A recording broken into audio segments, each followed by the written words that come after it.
record-setting 7th time, the Tampa Bay Buccaneers are Super Bowl 55 champions, led by Tom Brady. Absolutely a player for the ages. We just hit zeros and it's over. The Buccaneers have beaten the defending champion Chiefs 31-9. Well, maybe that's a sign that things are getting back to normal. Maybe. And even those of you who don't like Tommy, maybe you'll accept that if it means a path back to normalcy. Wow. No way on earth did I think, and I don't think any of you who are listening in these echoes in my ear, thought that the Kansas City Chiefs would be held to 9 points. What up? Happy day after the Super Bowl. How you feeling? This should be the holiday. Holy smokes, they should play the Super Bowl on a Saturday. Then you feel this way on a Sunday morning. What a day. It's the opening drive on 95.9 FM and AM 610 Sports Animal. We're also on ProView Network. Jeff Siembieda, JJ Buck, Mike back at Radio Ranch. And if you want to throw that switch that takes that echo out of our ears, we'd both be grateful. Back there's J. Pole and Josh downtown producing on ProView Network. What's up, dude? Well, 7 says it all for Tom Brady. You know, when we were talking about this game last week, it was setting up this way, in which Tampa Bay should not be overlooked. No doubt about it. They had the better defense. They had a better offensive line. They have a quarterback with just enough weapons to match. But still, I did not think Tampa Bay was going to make Kansas City look that bad. But no line equals no time. Let me tell you this. That defense was spectacular. And there is a adage that has been around longer than I. Well, there are many of them. But one of them is defense wins championships. That defense was legit. That defense for Tampa Bay beat Aaron Rodgers last week, kept him at bay in the second half. That defense befuddled Patrick Mahomes to a point where in his career, and I don't believe you, have ever seen the Kansas City offense look like that. You're right. Not having key pieces on your offensive line is gigantic. But I'm going to give the credit to Todd Bowles and that defense because they harassed that young man. That's as uncomfortable as I've ever seen Patrick Mahomes look, and that's from Texas Tech all the way through his first few years as a pro. The problem for Kansas City is they never adjusted. They didn't give those guys help. They had a Smith's bad boy starting at left tackle, and they did nothing to adjust for that. So, of course, they're going to get overwhelmed by Tampa Bay's defense. And that's how good that unit is. It's the best unit that they've played in their postseason run, Kansas City. And look what happened. Patrick Mahomes was running for his life. He was about ready to hit the ground and still getting passes off. They're hitting his wide receivers and hitting guys in the face. It was to your point, it was the worst game Kansas City has played in the Patrick Mahomes era. And Tampa Bay did that to them. But it was also, I think, one of the worst coach games for Andy Reid because they kept running 5-man protections out there time after time after time. And all it led to is Patrick Mahomes running in circles, chucking the football downfield. Yeah, is it Andy Reid or Eric Bieniemy? We always ask that question, right? The credit goes to whom? Does it go to Andy Reid? Does it go to Eric Bieniemy? And now in this case, if you're looking for culpability, does it go to Andy Reid or does it go to Eric Bieniemy? We're going to get all over this place with this thing, and I know you've got thoughts. 505-246-0610 is how to get to us today. That's area code 505-246-0610. Your emails will come in, Jeff at 610knml.com and JJ at 610knml.com. On the Twitter, follow JJ _JJ Buck, and on the Facebook, you can watch our show and comment the OD in the AM. We'll get into what it means for Tommy and what it means for Bruce Arians and Gronk and the band that Tommy brought to Tampa Bay. As good as that team was, and he said afterwards, JJ, that they were ready to win. It's really interesting who scored all the points yesterday, isn't it? Gronk with 2, Antonio Brown had a touchdown, Leonard Fournette. Tommy, if he wants, can be a GM, I think. Absolutely, and it makes a ton of sense that ultimately worked out that way because who's getting all the attention? Mike Evans, Chris Godwin.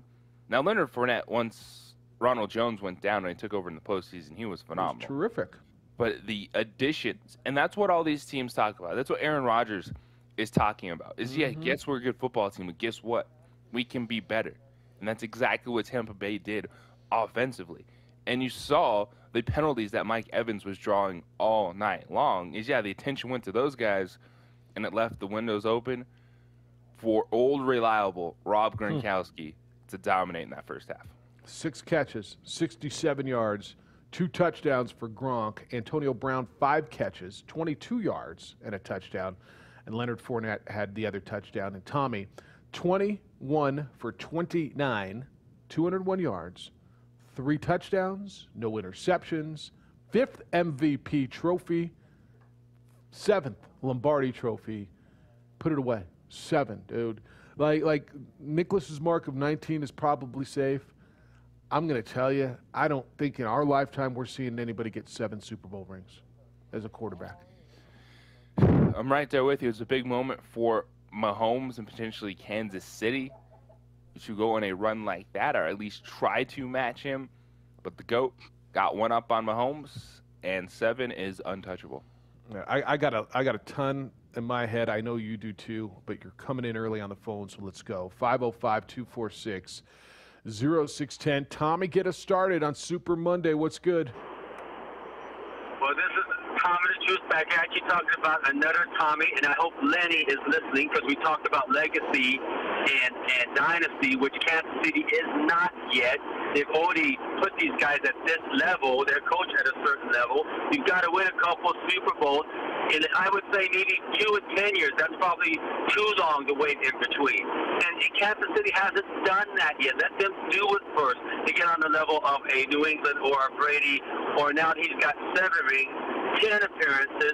I think the defense should have been the MVP. It would have been nice if Tom said, you know what, I'm going to give this to the defense, because to me that's the MVP of that game. And I told you early in the week, safety up top, way back, 2 safeties back, don't let them get behind you. Did Kansas City's receivers get deep all game long? I didn't see it. Maybe I didn't see everything. But they were able to get behind the defensive back in Tampa Bay. I think there was one play of over 30 yards. That's it, and that's you're dead on right. What Todd Bowles did is keep everybody in front and get pressure, and whatever Todd Bowles did was spectacular defensively. Speed kills, and it does only, but most of the time it kills even more if they can get behind you, and they couldn't do it. And then I also said that makeshift offensive line going against Tampa Bay, that was one of the main things I wanted to see. And yes, Reed failed to adjust. You put in another tight end or linebacker to chip out those guys coming in. Get more protection from Mahomes because he was running for his life. And Mahomes is going to be fine. He's going to be in back to be more Super Bowls. But let's just wait to anoint this team as a dynasty team or legacy team until they do some more. That's all I'm saying. They haven't done it yet. You got to do it first. Yeah, they beat someone last year. All right, Tommy, enjoy the day, and thanks. You too. They win last year. They beat the 49ers in a comeback, in a great comeback by Patrick Mahomes. You know, he gets behind a lot in the playoffs, JJ. And so when they were down, you know, Audra said, oh, it's over. I said, it's not, though, right? Because they've got that guy at quarterback, and how many times have we watched him, especially in the postseason, come back from deficits and bring his team back? But that defense last night was just spectacular. It was, even if the line was as healthy as it could have been, like they still had Eric Fisher, like this was going to be a difficult game for Kansas City. It was going to be a tight contest. But if you watched that game last night and you came out with any different feelings with Patrick Mahomes, like mute yourself. That game was not on Patrick Mahomes. The game was on the fact that you had an offensive line with a bunch of backups, didn't adjust, and then the ultimate eraser with no time couldn't be that player. So to your point, you're sitting there going, all right, we're waiting for that moment of magic. And heck, he almost did it a couple of times. Now, that's right. When the football is hitting your wide receivers in the face, Travis Kelce is dropping 3rd down conversions, Kansas City's off. But they're off because Tampa Bay never let up. And it was game, set, and match early on when you saw that 5-man offensive line wasn't doing anything. And they were coming with pressures, and that's what I really like Todd Bowles did early. He brought some of the corner blitzes. He did some other looks. And then as the game went on, he knew, I'm not going to have to do anything fancy because my guys are better than your guys, and you're not going to stop it. Joseph, good morning. You're on the Quan's Auto Care Hotline. Hello, Joseph. Hi, how are you guys? Good, how are you? Good. So, last night was just a crazy game. If you told me that the Chiefs was just going to score 9 points, I would have told you guys you were wrong because, I mean, they were averaging at least 28 points a game, and I was just shocked that Mahomes didn't throw just not even one touchdown. No, they didn't score a touchdown. Yep, Joseph, that's the biggest shocker. And not that they lost the game, but that they scored 9 points. Yes. 9 points. Yeah. But like you guys said, give Tampa Bay defense a lot of credit because Kansas City and Mahomes, they were just couldn't do anything all night long. Yep, right on. All right, Joseph, I appreciate the call. Thank you. JJ, this is going to go on the defense. I'm going to tell you, there were some moments in the game when Tampa Bay did not score on 4th and goal. I'm thinking, uh-oh, right? There's always a feeling, and I've watched so many games over my life where I watch a team just dominate in the first half. Dominate. And it's 7-3 at halftime. 10-7. And you figure, and I know I've come to you on the day after games and said I just felt they left too many points on the field. I'm thinking you can't leave. I know I would have gone 100%. I wouldn't have kicked the field goal. I think it was the right call. They didn't get it. I 100% would have gone for it, and they didn't get in. But I thought they were in trouble. But then they make a stop. They get the ball back at the 38-yard line after the penalty on the punt, and then a shank, and they pop it right in the end zone. And then I thought right before halftime again, Tommy got the ball back with 55 seconds, used 49 of those seconds to put him in the end zone. A couple of big flags on the play, but which, by the way, and I've read the Twitter and I've seen everything, and people are screaming he gets all the calls. Show me which one won the penalty. Now the one on the outside might not have been. Yeah, that one was tough. Call. I still do not see the holding on Tyrann Mathieu' interception. Okay, so you think he got all the calls? You think those two I don't like. Two or three the rest calls? of them were inexcusable. Like Kansas City was sloppy. Chris Jones getting caught. The offsides on the punt. Ooh, like that was offsides bad. on the punt was huge. I didn't like. Those are the two calls I didn't like, and they were huge calls. But still, with that said, I think Tampa Bay wins maybe 24-9 instead of 31-9. Yeah, I don't have a problem with the one on the outside on Evans. I thought he tripped him. I thought in real time I thought he tackled him. Like in real time watching, I thought he tackled him and looked at it. It was incidental contact with their feet, and then Mike Evans tripped himself. Yeah, they got which is hard to see in real time. What do you think of the taunting penalty on Winfield when he gave the peace sign to Tyreek Hill? The taunting penalty. I think that's a little ridiculous given the fact Tyreek Hill does it all the time.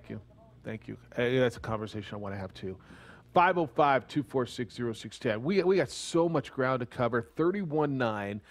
Buccaneers beat the Chiefs in the Super Bowl. Tommy's got 7. Gronk, how many's Gronk got? 4 now? We got to get into the Hall of Fame class. We got to get into the Carson Wentz conversation. Lobo basketball now knows that at least they think that they're going to play their last 6 scheduled games. They know where they're going to play them. Aggies finally get a win in the WAC, and they looked really good doing it. Lobo women, we got to get into their sweep at San Diego State. Trevor Bauer with the Dodgers is just ridiculous. We got so much to do. 505-246-0610. It's the opening drive on 95.9 FM and AM 610, the Sports Animal and ProView Networks. Titus and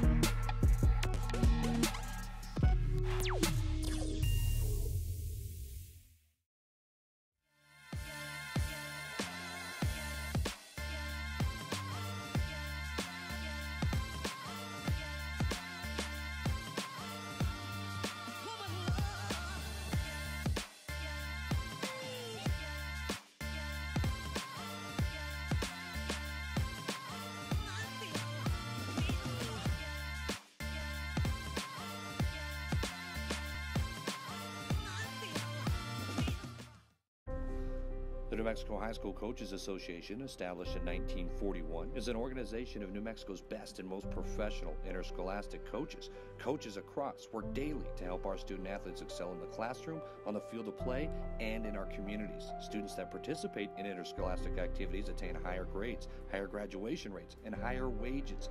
Responsible for the North-South All-Star Games, statewide Coaches Award Program, and providing multiple professional development opportunities for New Mexico's coaches. Be a great coach by coaching beyond the game. Get into the game with Garden Swartz Team Sales. They have everything you need, from screen printing, embroidery, and digital printing services, high school letterman jackets, and all high school and club uniforms, and individual and team apparel with the most reliable brands like Speedline, Rollins, and Wilson. And don't forget to check out the latest F7 Shut helmet. It's all at Garden Swartz Team Sales. Give them a call, 505-884-1234. Garden Swartz Team Sales.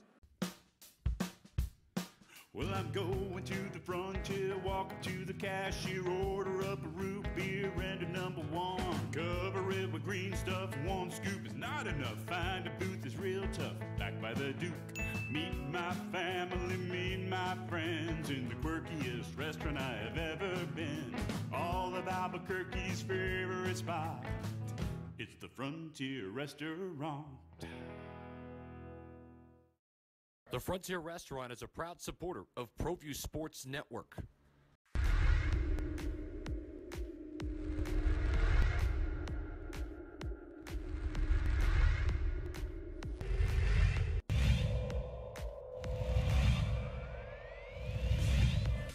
I'll just get a little closer.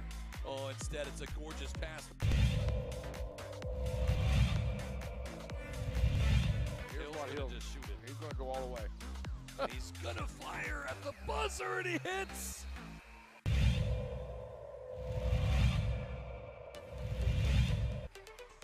Great pass, Hadbury, and thank you very much.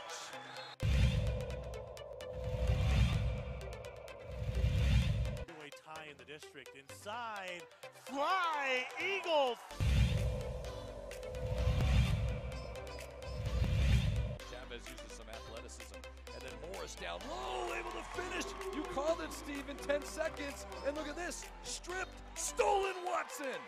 Christian Lucero beats the buzzer.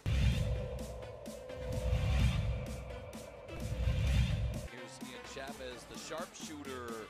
Got it. Couldn't have said that any better. He answered the question. He On got a another steal one. at the buzzer. Back to back for Chavez.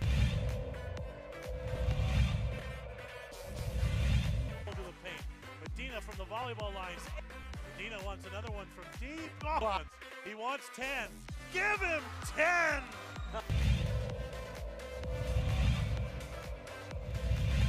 Lewis finds Watson. He's going to finish. One-handed slam.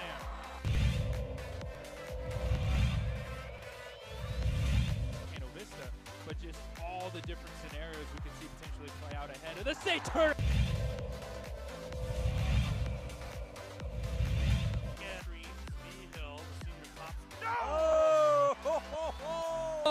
They stepped up to the challenge, and you go up against a guy like Pat, incredible player, and Aaron, MVP 2 weeks ago, they played incredible, and then Drew, they played great.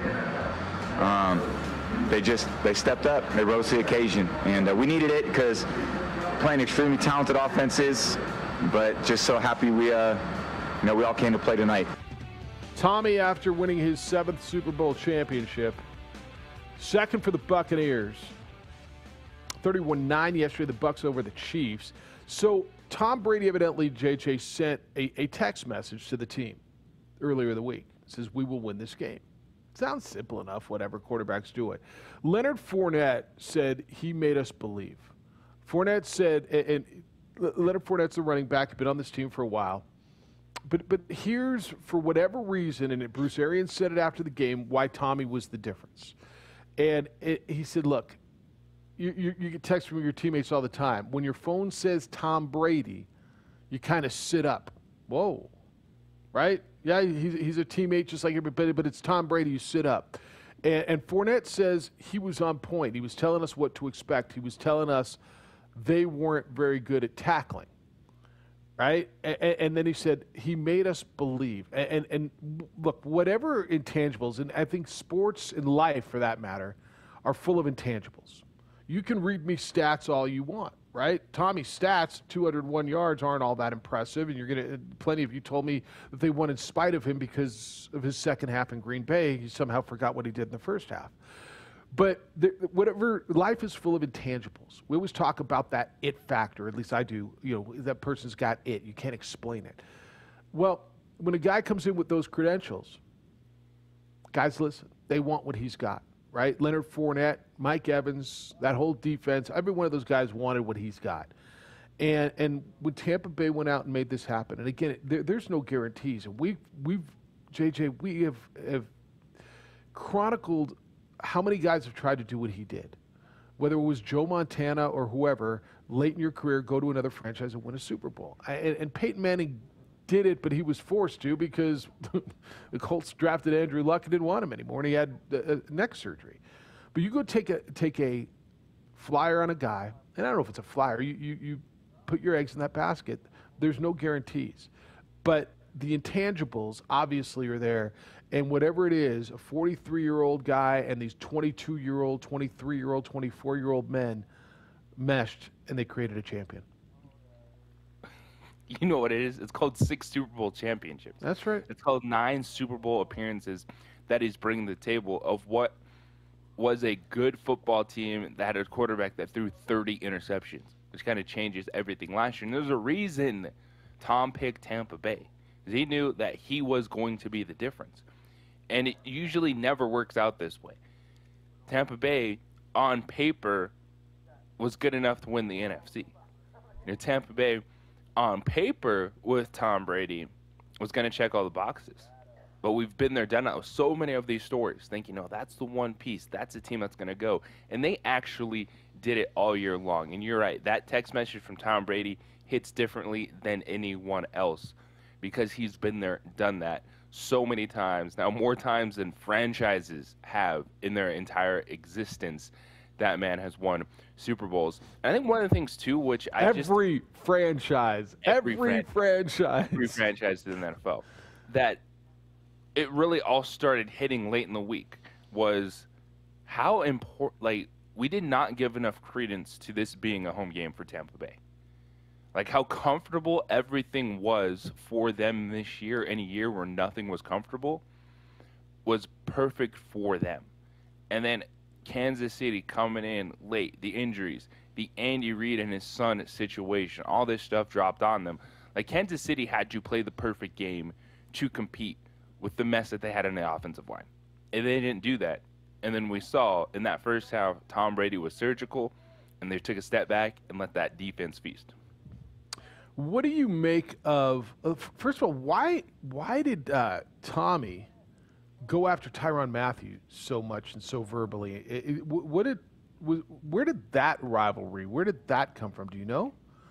It just came from early in the game. Tyrann Mathieu was trying to get his defense going. He was going after Tom Brady.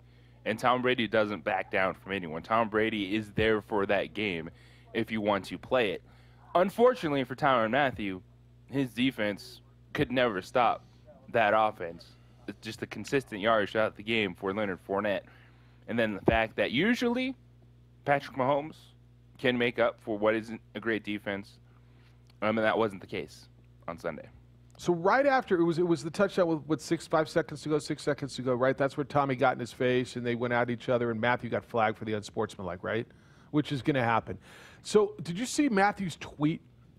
He said, quote, "He called me something I won't repeat, but yeah, I'll let all the media throw me under the bus as if I did something or said something to him. Go back to my previous games against TB12. I showed him nothing but respect.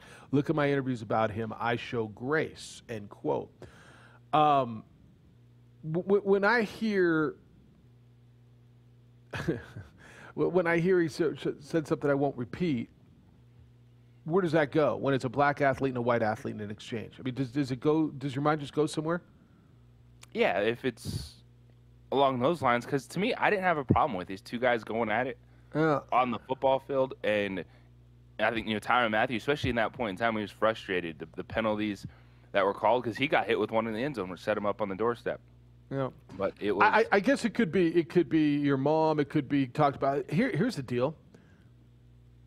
Aren't all the NFL the quarterbacks mic'd up for the Super Bowl, so NFL Films could do we'll hear whatever it was would have been recorded, would have been caught, right? Anything that was said. I mean, we always get these sideline things, whatever was said. So I guess, you know what? Let me retract that, because that's not fair. Where my mind goes, it could be anything. And whatever it is, I mean, if this is going to be a thing going back and forth between these two players, neither of which have a history of any sort of anything like that, I got to believe we'll hear what was said, right? At some point, somebody knows. Someone will, and can put it out there if they want to. And there's thanks, guys. Josh, getting that up. There's if you're watching on ProView, there's the Tyrann Mathieu tweet up on the screen. And again, you can watch on ProViewNetworks.com or on our Facebook page, the OD and the AM. What about Kansas City's defense? Because we talk a lot about their offense. And we said, gosh, their defense has played well. Their defense has played well. I'm both Byron Leftwich, the offensive coordinator, and Todd Bowles, the defensive coordinator. I thought spectacular game plans for Tampa Bay yesterday. Kansas City's defense isn't good.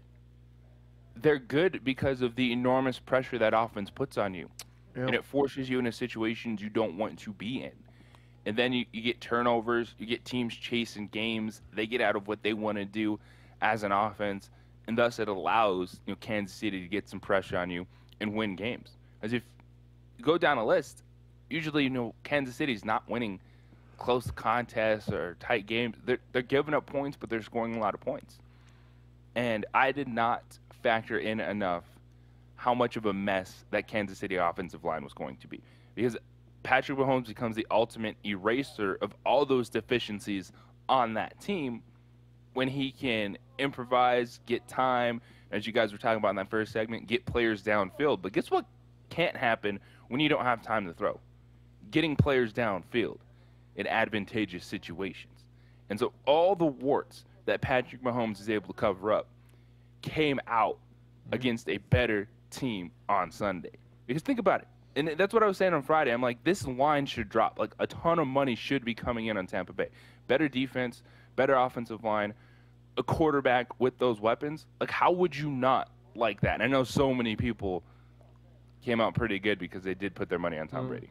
I think people were just enamored by that offense, by Patrick Mahomes. I was too. I thought Kansas City was going to win the game, and I thought they might win it fairly comfortably.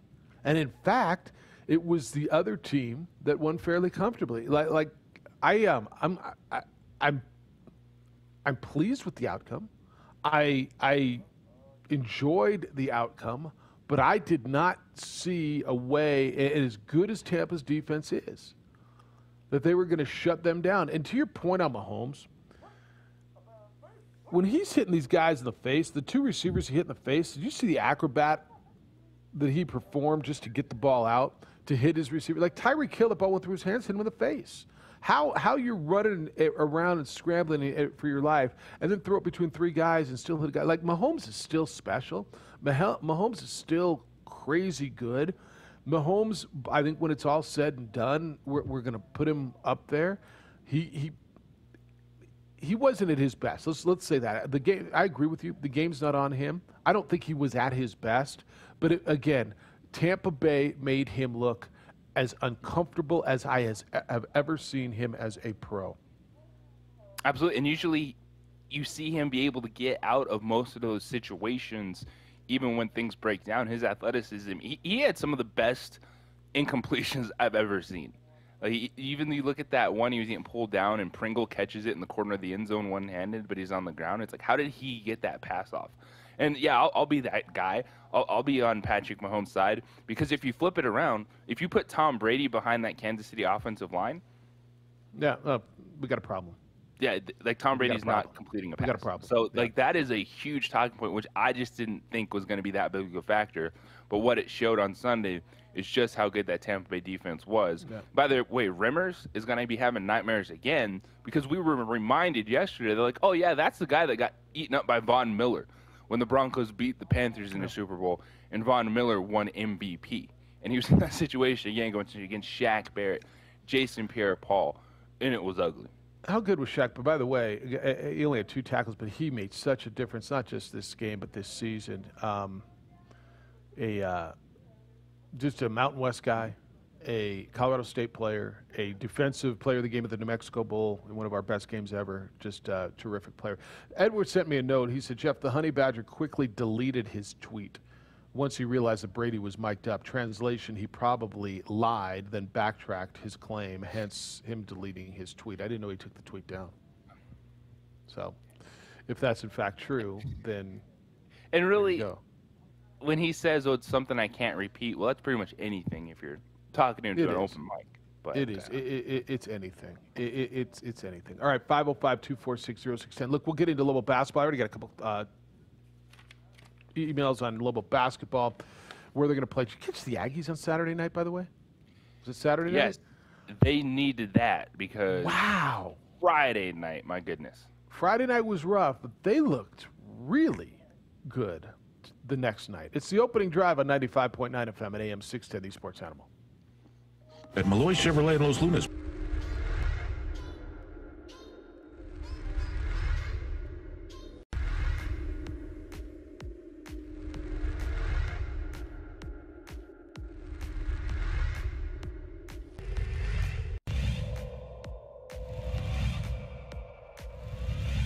Played over to Madrid. Plays it across the box off the dasher. It's settled. Shot on by Garcia. Trickles in. Goal.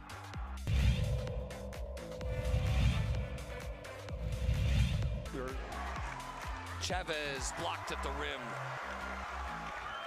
And here's Dorian Lewis to Watson. Shot on and just wide. Big deflection. Goal.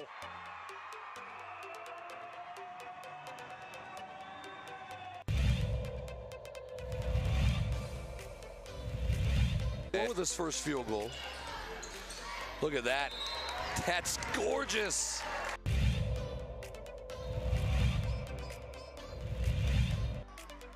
Not a game you can go have 25 turnovers in and win. Get that out of here, Watson says. Here comes Hodnett all the way. He's blocked in return.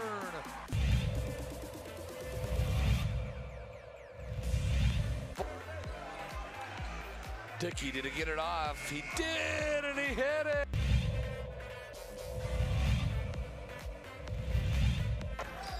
They're really. Oliveras. Wild three, and it hit.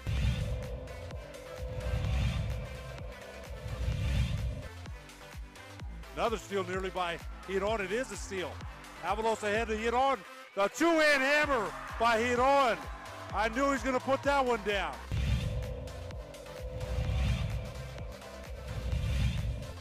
ProView Networks tonight. District mashup there. Davidson took it away in transition. Might be time for a jam. Yes. Oh!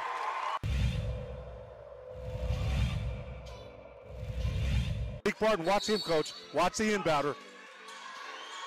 Dumas Sanchez in the corner. Back to Barton with 2.4 seconds left. Fires for the win. And he got it! It's good. Oh my God! On the last second shot. He did. Oh my God! Bakes it in from 25 feet and watch the celebration right in front of us. What a shot by Barton. He was double teamed and somehow found a way to get it in. Ramos to Gaxiola, high window for the win. It's good. It counts. Gaxiola with the game winner for a Driscoll Heritage.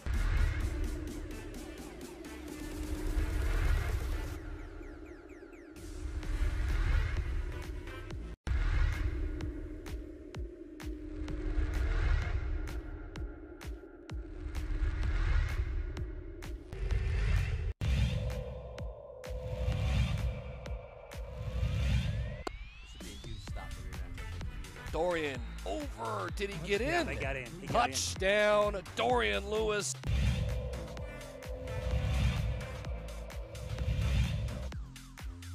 Seconds to play. Benavides still looking up the middle. It's intercepted. It's picked off by Freddie Anaya, and Roswell's season will end perfect.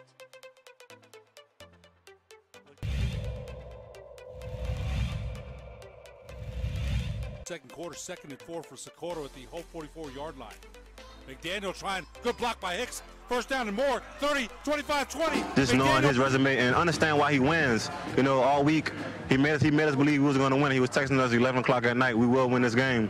And we believed in him. You know, we believed in the play call and what the coaches was calling, and we just ran with it. Leonard Fournette, who is now a Super Bowl champion. 16 carries, 89 yards, and a touchdown. He also caught 4 balls for 46 yards. Another one of those guys, late season acquisition. Mid-season acquisition, I guess. Cut by Jacksonville. Didn't work there. They didn't need him. They're too good. They're 1-15. They couldn't jeopardize winning another game there. So they put him out on the market, and there was Tampa Bay. And by every account, Tommy said, let's go get that guy. Let's just load up on talent. And you look at guys who had issues in previous places, JJ, with Antonio Brown and Leonard Fournette. They played pretty key roles in winning a Super Bowl championship, didn't they? They did, and it was the perfect acquisitions. You bring in, Leonard Fournette before the season started, so they got him before the year started, working with Ronald Jones. So he was cut back in September. It was during the season, though. He played with Jacksonville. No, he didn't. Even if he did not play with Jacksonville this year. Huh. All right. I'm completely reading anyway, this wrong. But he was signed on September 6th by Tampa Bay. But still, it's still the point is, it was Antonio Brown that was the midseason acquisition. Get your buddy Gronk, get him traded after a year of retirement, resting his body. And just complementary pieces to a team that was set. And that was the thing when you look at interior, they didn't need him, but knew he could be a factor because when you have Chris Godwin, you had Mike Evans taking attention away. What does it do? It opens the door for Antonio Brown yesterday. Rob Gronkowski in the seam. How they used Cameron Brate other times in the postseason. An embarrassment of riches that Tom Brady was going to make look pretty darn good. You just surround them. Look, talent wins. Players win games. Nope, no coach has ever won without talent. And your point is so right. They had so many good players there. And then you keep adding and you keep adding, right? Gronk and AB and Leonard Fournette, those are the guys who scored your touchdowns yesterday. And Tom Brady got him over the top. I was thinking about it, and I know Brady made it clear he's not retiring. Right? Is this his walk-off? Is he going away? Is this his Peyton Manning moment? And he made it clear on the stage that he's running it back. Look, at some point, right, even this guy is going to be affected by Father Time, right? I mean, I say that with typical, I want to say it with typical confidence. Father Time is undefeated. Is this guy beating Father Time? At some point, Father Time tracks him down, right? But if he plays, look, he can't win alone. He can't. He can't go out and Mahomes this thing and win games by sheer talent. But he doesn't have to with what's around him. If they assume they bring Gronk back and they bring these, is there a reason? When you look around now, and I realize things will change dramatically by the time we get to next season. The Rams with Stafford, like who's better than them in the NFC right now? Is Tampa Bay with Rodgers and whatever you're hoping they're going to build around him? Who the Saints are totally uncertain. Like, I imagine there's a chance we're watching them again next year. Absolutely, and that's what made this such an attractive destination for Tom Brady. Is they were established. What did they need? They needed a guy that knew how to win and not turn the football over, and that was Tom Brady. And he still made plays downfield. And to your point, yeah, the second half against Green Bay wasn't his best game, but it was the first halves where they established themselves, and then they were able to do the rest. Like yesterday, go out there, first half, 3 touchdown passes, and then you just sit back and let the defense dominate. against the Kansas City offense that couldn't do anything. So absolutely, Tom Brady is not going to choose when he's done. Football is going to tell him when he's done. And while we haven't seen it yet, what we're going to see happen with Tom Brady is he's not going to go out on top. He's the guy, he's going to push it to the very end, and his last moment is going to be bad on the football field. And then that's when he's going to be like, okay, let's see what's I have next to year. step away from now. Maybe, I mean, he signed a 2-year deal. Now, I know he said he wants to play till 45. That would be till 44. I mean, who knows? Because do you remember his last pass and how bad he looks, his last pass in New England? Yep. And everybody tell me he's done. He wasn't going out that way. He wasn't going out that way. If there's a guy who gets to dictate how it's going to go, it's going to be this guy. Now, maybe it doesn't happen. But if there's a guy, it's going to be that guy. Hello, Dan. You're on the Quan's Auto Care Hotline. How you doing? Morning, guys. Morning, Daniel. Hey. Yeah, JJ broke it down pretty good on Friday, man. Kind of pushed me over. I bet NFC anyway. I never bet for the AFC, but he did put me over the edge, and that was good. Thank you, JJ, for that. But my shout-out this morning is going to my QB, Russell Wilson, for winning the Walter Payton Man of the Year award for his achievements off the field and everything he does for the kids and his community. So I don't want that to go unnoticed. So shout-out to my QB, Russell Wilson. And I think if we can get it together, we can give them a run for their money next year. Yeah, I think that's fair. So, yeah, I think that NFC West is just going to be tough again. Yep. And I think there's a couple teams in there that can give him a run for his money next year. So I'm looking forward to it. And go Hawks. Thanks, Dan. Look, no, I'm not telling you that put him in the Super Bowl next year. I'm not. That's not what I'm saying at all. I'm saying give me a reason that it can happen. I think San Francisco is going to be really. San Francisco is going to do something at quarterback. San Francisco is going to upgrade at quarterback, and if they stay healthy, look what they got. And now Robert Saleh's Who's an upgrade for them that's left? Well, I think you're going to have a shuffle. So I can see, and I do think Sam Darnold's an upgrade from Jim Garoppolo. I can see Darnold being there. I can see Wentz being their guy, although I think Wentz is going to Indianapolis. I think Wentz is an upgrade at quarterback. Yeah, I'm not sold on Garoppolo, and I know Jeff, he went to the Super Bowl last year, so I've got to eat that a little bit. But I just, and I think they're in the Deshaun Watson. Do you think Derek Carr's an upgrade for them? I do. Yeah, I just think there's going to be more shuffling. But I think they're going to find a way to do something. I do. I really do. Seattle, San Francisco, the Rams are good. Depending what the Bears do at quarterback, Arizona's got a be pretty good guy at quarterback. Arizona's good. It's the rest of what they do. The Packers, I got to believe they're going to get him some weapons, right? They're going to get him some help. Like the Packers have got to upgrade. What we just saw is what Aaron Rodgers was talking about. It's like, yes, guys, I get it. We're good. But just hear me out. What if we had some other veterans? What do you think? Yeah. Well, look what those guys just did, right? You keep giving me Lazard and Aquamanius St. John or whatever the guy. What's the guy's name? What's St. John's first name? Aquamanius. Yeah, that's not erroneous. No, it's not erroneous. Right? But if you can get me an AB and a Gronk and a Mike Evans and a Leonard, really? I mean, it's almost an embarrassment of riches. And yeah, Tommy's going to get all the love, but Tommy does it well with that Packers team. Tommy doesn't. I mean, yeah, this time, Tom Brady's sitting there going, you know what? LeBron James has it right when you get to a certain point. Give me the players. Come with me. That's right. Come with me and join the band. We'll put something together. Look what we're doing. He's damn right. Damn right at this point in his career, because he did it for how many years without it? Best receiver he played was Randy Moss. After that, and he had Randy Moss for a year. Who was the best receivers he had? It was Gronk. Mike Vrabel. Mike Vrabel. By the way, they tried.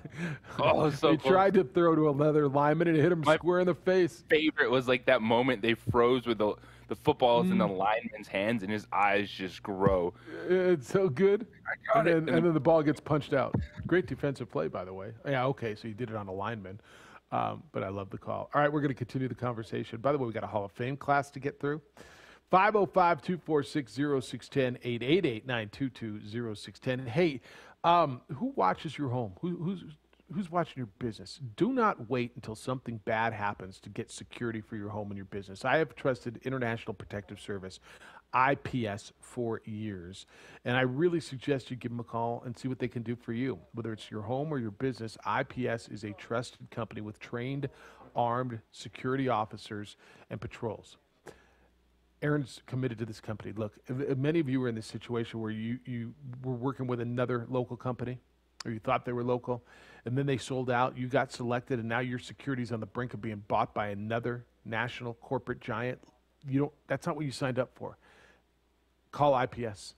IPS is not for sale. They're invested in this community. They care about your home and business security like it's their own. Let their highly trained armed guards or 24-hour patrols protect what's yours. Don't wait until something bad happens. 505-897-2420 is the number. 505-897-2420, or visit them at ipsglobal.com.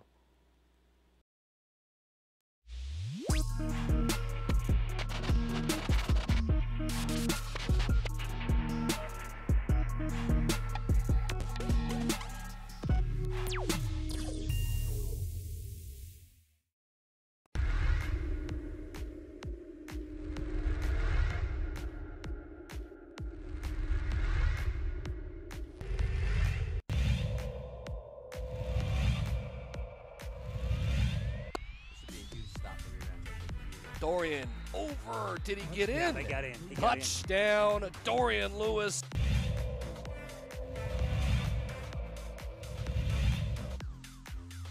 Seconds to play. Benavides looking, still looking up the middle. It's intercepted.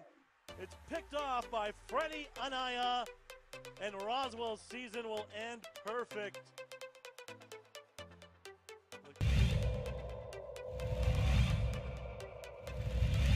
Second quarter, 2nd and 4 for Socorro at the whole 44-yard line. McDaniel trying, good block by Hicks. First down and more, 30, 25, 20. McDaniel might be gone. Touchdown. Wow. Touchdown for Michael McDaniel.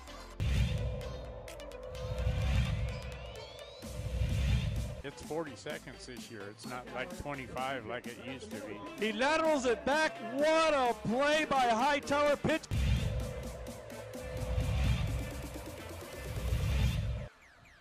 Looked like somebody moved a little bit early. Hicks, the play fake double move. He's got his receiver wide open. Caught. One man to beat. Touchdown. Touchdown to number 17, Nathaniel.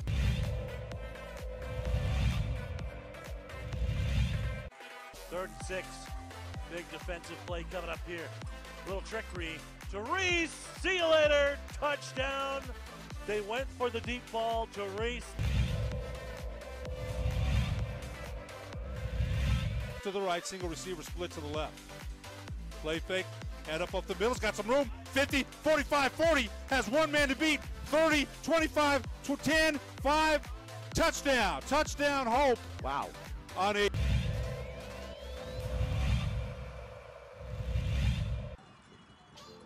Option again, he'll keep it.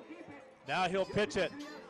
Comes out to the 30, 25, 20, up the sideline. Still inbounds into the end zone. Let's see. Touchdown. Touchdown, Portel. The outside of running an out route. Davison on the play action, looking. He's going to go back to Lewis, and Lewis makes a cut, and Lewis still on his feet. Dorian Lewis is in for a touchdown.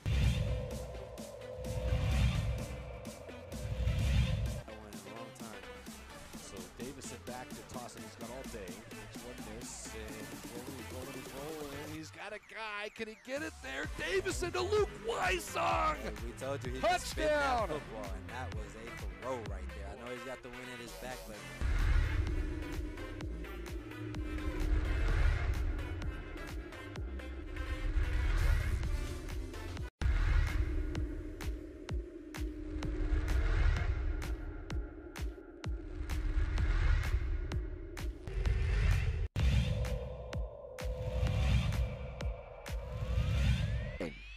Call it as Pavia is looking, and he's got a guy wide open, and it's Gay, and he's going to walk into the end zone. But he did a good job with it. First and goal, it's Chavez to the middle, and Chavez stops. And Stevens in motion. On the handoff to Mitchell. Look out! Oh, see you later. Take it to the house. Fly, Cardinals fly. To the other side, provides some protection. And off to Webskowski again. Look out! See you later. Good night. Touchdown, Webskowski.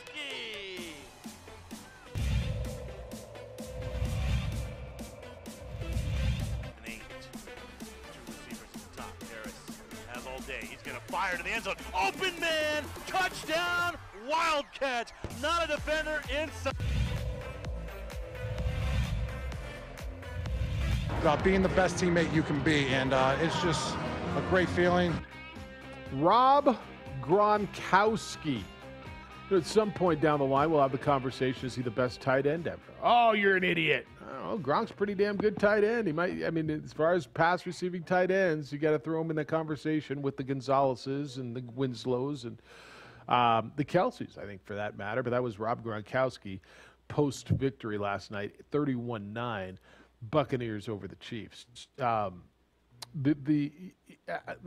Tom Brady said they were ready to win, and that kind of, it sounds like in a different way what Gronkowski said. They asked us questions. They accepted us. They respected us. You know, there's a couple ways this goes, right? Who are these guys coming down here? They're going to tell us what to do. Or, damn, they're coming down here and look what they've done. I want what they got. And it feels like the majority of that Buccaneers roster went with the latter. And it's easy to sit here now and say, oh, of course they did. I mean, they're idiots if they don't. It's hard to accept people coming into your place and telling you how it's going to be done. And here comes this Brady guy, and now they got Gronk, but it sounds like they basically looked at it and said, I want what they got. Let's give it a shot because what we're doing isn't working. Well, there's only a handful of players that could do that. And it's not crazy to think that Tom Brady's one of those guys. Any franchise crazy to not think that. That's going to happen. The difference where it's a problem is when it's coaches, if it's other players on that Patriot tree that's coming in saying, boom, this is the way it's done, let's go. That's not going to resonate the same way as the quarterback coming in and getting it done. Because there's very few people in that league, to your point, that could go somewhere and have that kind of immediate impact where they're all in. They're going to listen to him. They know that, hey, this just isn't words. There's going to be actions accompanying this on the field. And how do you do it too, right? I mean, do you come in and are you an arrogant jerk about it, or you say, look, I'm here to lead by example, and if you want to talk, let's talk. It feels like the guy, as accomplished as he is, it feels like he's fairly humble around the guys, right? I mean, that's why he's got the respect. If he was an a-hole, it wouldn't work. I got to believe. I mean, I don't know him. But by all accounts, he comes in and does it the right way. Yeah, and I think it shows early on when he made the move to Tampa and he walked in that wrong person's house, but he was trying to find Byron Leftwich's house. And he was making that. He's like, I'm going to go meet with my offensive coordinator. Oh, this isn't Byron's house? Sorry. Yeah, I'm sorry, bro. I'll walk across the other side. But he's making that effort. He's working with an offensive coordinator. Like, is he older than Byron Leftwich? Like, he just might be at this point in time. He might be. But just that effort there. And then with the receivers. And just Mike Evans, after the Super Bowl, he just won the Super Bowl. And he's sitting there going, you know what? Tom Brady made me a better man. They're like, hold up now. Like, that is crazy. But it goes to the point that Tom Brady's impact is huge on any player. Byron Leftwich, 41, Micah says, and Tom Brady, 43. Hello, Lance. You're on the Quan's Auto Care Hotline. Good day, sir. I'd like to just throw it at you like a pitch, what I do when you're on. But even my poor little teddy bear Theo's hungover. He's upside down. But JJ, good job on those Lobo women's games. I meant to tell you that several times, but I got so much in so short time, unlike Edward. But it's really fun to hear a winning side of it, and you give me a positive take at the end of the day on that. Thank you for your service.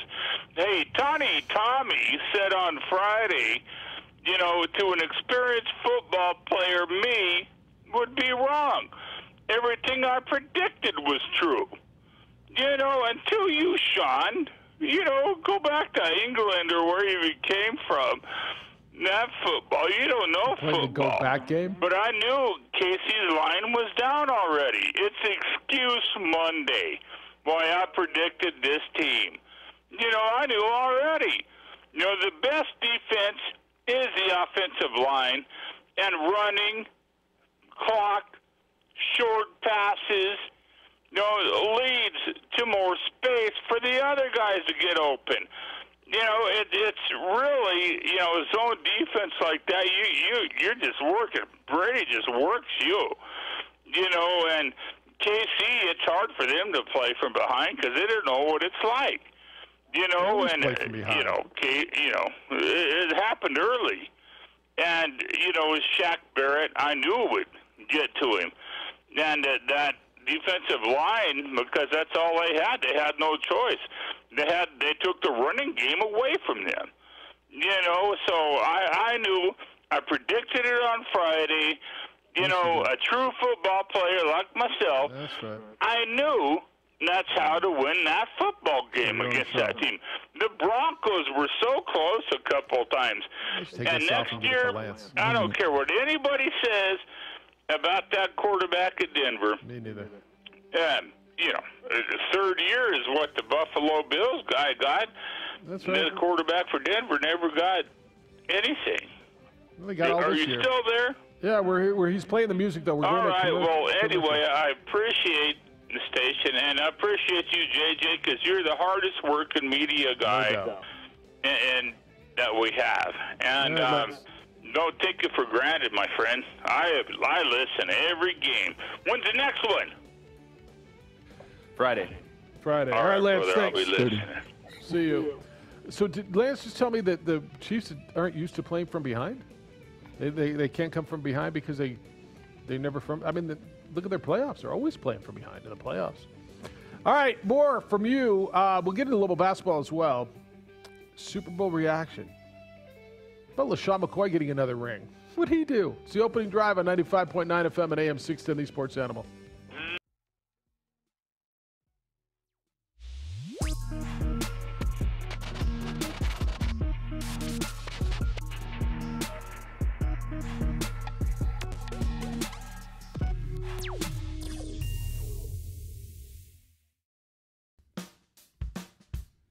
Well, I'm going to the frontier, walking to the cashier, order up a root beer and a number one. Cover it with green stuff, one scoop is not enough. Find a booth is real tough, back by the Duke. Meet my family, meet my friends in the quirkiest restaurant I have ever been. All of Albuquerque's favorite spot, it's the Frontier Restaurant. The Frontier Restaurant is a proud supporter of ProView Sports Network.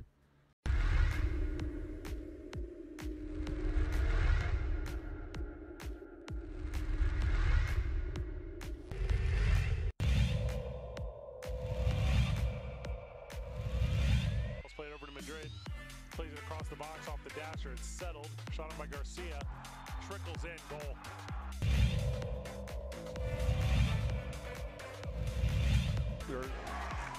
Chavez blocked at the rim. And here's Dorian Lewis to Watson.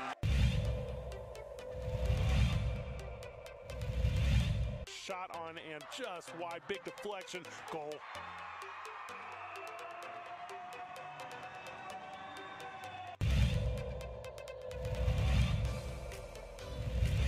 With his first field goal.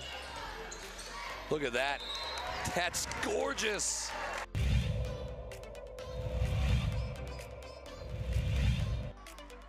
Not a game you can go have 25 turnovers in and win.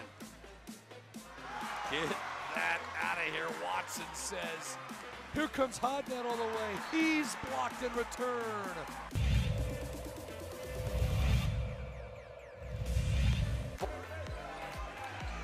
Dickey, did he get it off? He did, and he hit it.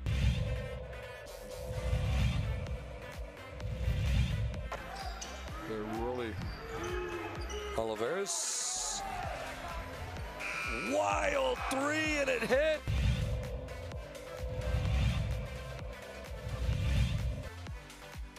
Another steal nearly by Hiron. It is a steal. Avalos ahead to Hiron. The two-hand hammer by Hiron. I knew he was going to put that one down. Thank you to the city of Tampa for a wonderful Super Bowl week. In a season we will never forget, you are the Super Bowl champions. We will always remember. Joe, to the entire Glazier family, congratulations. Congratulations, Coach Arian, to a great organization, great players. The Vince Lombardi Trophy is staying in Tampa Bay. Roger Goodell. Who needs a better speechwriter? It's the opening drive on 95.9 FM and AM 610, the Sports Animal. Jeff, JJ, Micah, J. Paul, and Josh. We're all 5 up on your screen right now on the ProView Networks. JJ, your boy LaShawn McCoy gets another ring. Didn't he get one last year with Kansas City? So he's got 2. Has he stepped on the field in the Super Bowl? He's got 2 rings. That man is a phenomenal practice player. Hey, I'll tell you what, he's a Hall of Famer now. He's a 2-time Super Bowl champion, JJ. We talk all the time. How many rings he got? 2. You put on them pads at practice, you walk into that field, major contribution. 2-time Super Bowl champion. All right, we're here for you with the Brady Matthew talk. Tyrann Mathieu, if you want to get into that. We brought this up earlier, and then we'll get to the phone. I'm not giving Edward his 2 segments like he demands. Demand, for crying out loud. Although you can only give him as much time as you gave Lance, Micah. So you got to keep the clock on him. Make sure, because I know Lance is keeping the clock. The deuce sign, the peace sign, when Antonio Winfield tackled Tyreek Hill and gave him the peace sign and then backed off. Look, I just, the taunting thing in the NFL, so you can only taunt when you score a touchdown? When you score a touchdown, you could wave it. Well, like Tyreek Hill's a good player. You can have your issues with him, as do I, about his personal past and whatever. But he's a good player. But he taunts, and he's incredibly fast and gives a peace sign to dudes all the time. And so a guy gives one back and he gets 15 yards. You can only taunt. So I mean, honestly, is that the rule? You can only taunt when you score. If I tackle you and stop you short in the Super Bowl and I'm shutting you down, I can't taunt you back. Apparently, it's the way they officiate it. All right. That's garbage. Just by the way. But, okay. I just – your comeuppance are like, that's what dudes live for, right? To give it back. After taking it and taking it and taking it, to give it back. That's what you live for, isn't it? Yeah, especially after Tyreek Hill had, 870 yards receiving in the first quarter when they played in the regular season? 868. Come on. Give a guy an extra 2 yards. 2. All right, you ready for this? All right. Edward, good morning. You're on the Quan's Auto Care Hotline. Good day, sir. It's got to be a good day for you. Not 1, not 2, not 3, not even 4. 5's a nice number. 5's the number of grace. 6 is a nice round number. You know, we do 6-pack abs. 7, my friends. 7. It's stellar. It's a Costco cake-worthy type of day, level 4 stack, even though they don't offer them anymore, so I might have to go alternative source. But it's a day of jubilation. I went outside, birds were chirping, you know, people were smiling, and I'm thoroughly elated. And you know what? Let me say this about Patrick Mahomes. He is a transcendent talent. And more importantly, he has the birth of his first child pending. I don't know if the birth was last night or pending. And that is going to be his greatest achievement, however many kids he has. He is off to the greatest start in NFL history from a quarterback perspective. And I think he's going to jump a lot of guys. But just like JJ mentioned last week, and I kind of agreed with him, that separation from now 7-1, it's going to be exceedingly difficult to eclipse in any capacity. And it will eventually, you know, maybe not in our lifetime or when we're older men and we're more chronologically advanced. But when you have more championships as an individual than every other organization in the league, it's just amazing. Well, it just shows how hard it is to get there, man. If you think it's easy because you got this transcendent quarterback, and what you just said just should illustrate it as well as anyone can. The one guy, what you're chasing, he has more championships than any other franchise. I want you to think about that because it's insanity. It's not fathomable, and I know that Bill Russell has 11. I get that, and I know Yogi Berra and that group of Yankees has 10. But we talked about this on Friday. In the NFL, where a fumble punt, one play, one series, you get one shot. If you have a bad day, inclement weather, you're done. A helmet catch, whatever. Franco Harris catching some goofy ball. We've seen it, an interception at the goal line. In the other team sports, you could have a bad 3.5 games. We've seen it recently and still win a championship in a series. It is exceedingly difficult with the amount of variables in the NFL to win championships. And I think people that were not typically Brady fans were rooting for him. And I think we're going to start seeing the Brady effect, and now they're going to get tired of it, and they're going to start rooting against him again because we want to see a new narrative, right? But there were so many narratives that were dispelled, guys. One, it's a function of having a great coach. Well, you remove that variable. One season in, 7-19, new conference in Breeze's division, and they win the championship. I mean, it's just he can't throw long. He finished his 43-year-old season with 50 touchdowns and 15 interceptions. 50 touchdowns he threw this year. The other narrative is Kelsey is so amazing, but we saw when the money's on the table, the greatest tight end in the history of the game last night. Now, he can't do what Kelsey does anymore from a running perspective. He's a better blocker. But what you saw last night was the greatest tight end in the history of the league. And maybe he comes back for a rerun next year, but Gronk's been bracketed his entire career. His entire career he's been bracketed and sometimes triple teamed, the focal point of an offense. And in the biggest moments on the stage, he's made some of the biggest plays in the history of the game. And he's a phenomenal blocker and just another transcendent talent. And I think Kelsey, they're the same age, by the way. I don't know if you guys knew that. Gronk and Kelsey are the exact same age. But just a fun, interesting thing. You know, the other thing is there's two great stories briefly. And after the NFC title game, Devontae Adams shared this story. One of the Buccaneers guys was at his locker crying, and Brady approached him and said, "What are you crying about? We have more work to do. This isn't done." And he transcended the culture of an organization in what, 4 or 5 months during a pandemic. Another great story, right, is just about motivating people. But I do want to share this. The greatest thing about Brady and his greatest ring, his greatest accomplishment is what, guys? It's the next one. And he came out this week, and it's something I believed all year. They're going to get O.J. Howard back. Tristan Wirfs, their starting tackle, is going to be an all-pro, if not next year, in the next few years. And they're going to fill more pieces. And they're going to be better next year. It doesn't guarantee that they're going to win it again, but they're going to be a tough out. Their division gets weaker.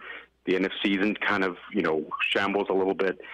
But they're going to be even better next year, and it's going to be fascinating to watch. But I appreciate you letting me share my thoughts. I just think what we're seeing, guys, is the greatest sports team run from an individual in our lifetime. He just eclipsed Jordan with 7 titles, taking 2 different organizations. Modern day history, probably meaning post the 60s, right? But we're seeing the greatest team accomplishment, the greatest sport team athlete in our lifetime. We're seeing it. So as much as people don't like it, maybe take a step back and appreciate it. I appreciate you letting me share my thoughts. Thanks for giving me a little bit of time. And thank you, guys. Enjoy the day. So, thanks. I gave you that story last week on him coming to the locker room. Levante David said that. I also last week, JJ, coming out of the Packer game, said to you if he wins this Super Bowl, is this the greatest career we've watched in American sports history? And Bill Russell came up, and LeBron's come up, but now he's done it. And I know Edwards full of hyperbole and full of unbelievable, in fact, uncomfortable and somewhat concerning man love for Tom Brady. But I look at this and I'm like, okay, there's been 55 Super Bowls. He's won 7 of them, more than any other franchise. He at 43 years old,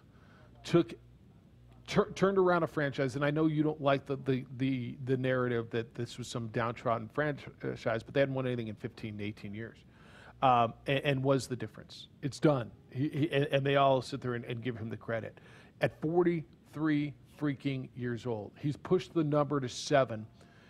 To me, it's Jack Nicklaus's 19. Like it is, right? It's in Tigers chasing him and got to 15, and Mahomes or somebody else may chase him. And I think over the next 2 decades, we're going to watch Mahomes try to chase that, whatever the number ends up. If it's 7, if it's 8, as hyperbolic as what he just said is, it's somewhat a paraphrase of what I said last week. I think I believe that this is the greatest career in the history of team sports in our country. And Russell's was really good. Russell's was fantastic, but we need the Veterans Committee to comment on it. Because I don't have a Bill Russell take other than he won the 11 NBA championships.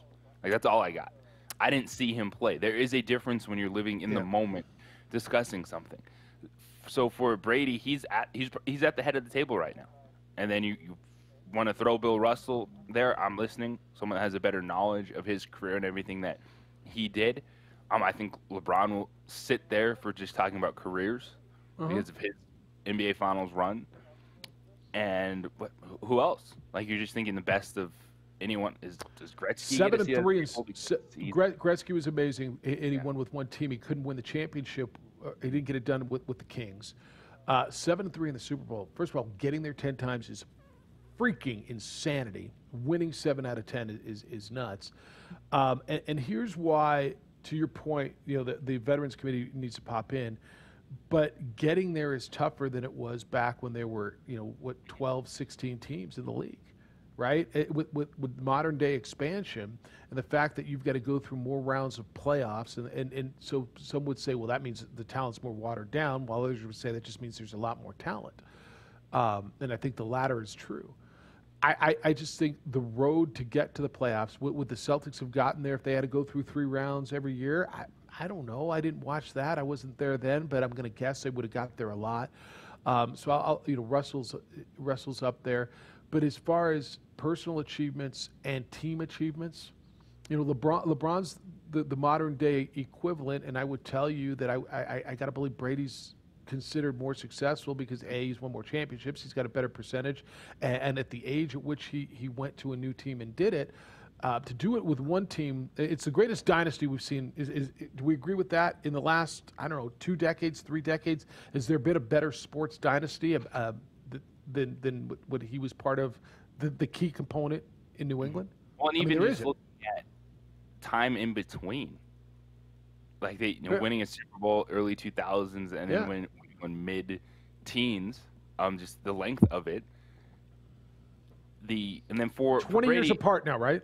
Yeah, and then for back to Edward's point, there's so many more variables in the game of football. That is why great players don't always win championships. There's 53 dudes, 46 dudes on the game day roster that have a role to play. Yeah, that's kind of why. That's what he said. I said last week, and I came out of that Green Bay game, and I said, look, if in fact that he gets this done, are we looking at the best career of a team sport athlete in our country's history? And I'm not telling you definitively yes, but I'm leaning that way for all the factors I just laid out. That he did it with one team for 20 years, went somewhere else to a place that doesn't win, won in his first year at 43 years old. Oh, by the way, throw this stat in there, because this I don't know where you put this on the impressive list. He's the oldest guy to ever play in the Super Bowl, and he won the MVP. He won a damn kicker. I get it. The Tom Brady love is overwhelming and you're sick of it. But I'm just trying to put it into a little bit of perspective, and I think that's where it is. 505-246-0610. Want to hear from you. Winter weather's hard on your car. The ice, the grit, the sand, the salt they put on the roads can cut right through the clear coat, can damage your paint. On the Spot Auto Detailing, On the Spot Automotive Detailing has the winter protection for your car, and there's no extra charge to that. The best news is On the Spot Automotive Detailing will come to you at your home, at your office. They'll pamper your vehicle inside and out. Detail it. No wasted lunch breaks. No trying to find a ride. So let me explain to you what this means. What do you mean they come to me, Jeff? I don't know where their office is. It doesn't matter to me where their office is. They know where I am. If my office is at home this week, they could be in my driveway. If it's at the office, they'll be out in the parking lot. And they detail your vehicle. Inside, outside. When they're done, the stains, the spills, the smells are gone. It's like the day you took it off the lot. Remember how fun it was to drive? That's what they do. Then you get a text, you go outside, and bam, it is unreal. And by the way, fellas, Valentine's Day is this week. Like, this is, you're looking for that gift that, what's really cool? She's got everything. You want flowers or chocolate, or you want a detail for the vehicle? I'm just telling you this would be great. Here's the number to call, 505-859-2859. That's 859-2859. You can visit their website. It's OTSdetailing.com. Staples has everything you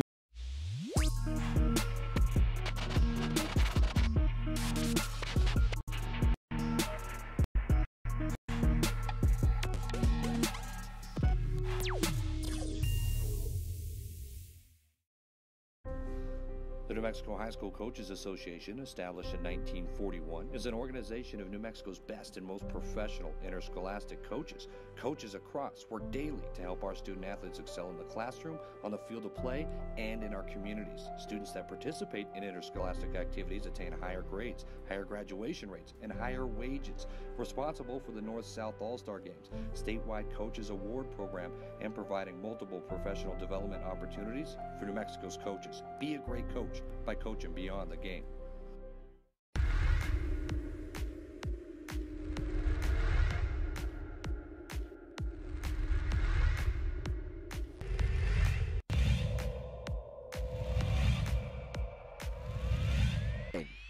Call it as Pavi's looking, and he's got a guy wide open, and it's Gay, and he's gonna walk into the end zone.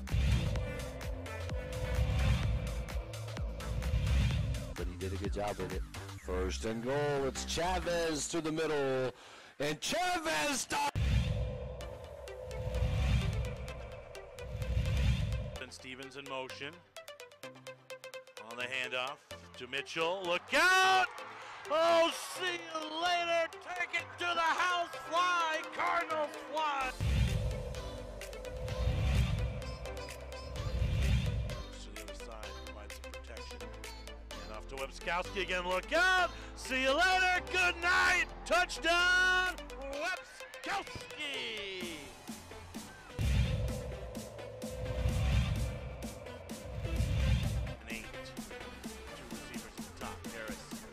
Day. He's going to fire to the end zone. Open man! Touchdown! Wild catch! Not a defender inside. A little bit. Kowski on the sideline! Hasta mañana! He's off to the races! Touchdown, Clovis! Albuquerque this afternoon. 34-24, Rancho,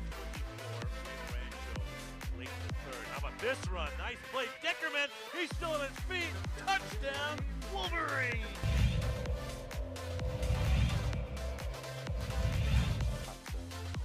Exactly what they want to get yards. He's going to go for it. He's got a guy towards the end zone. It's grabbed. Touchdown. What a play.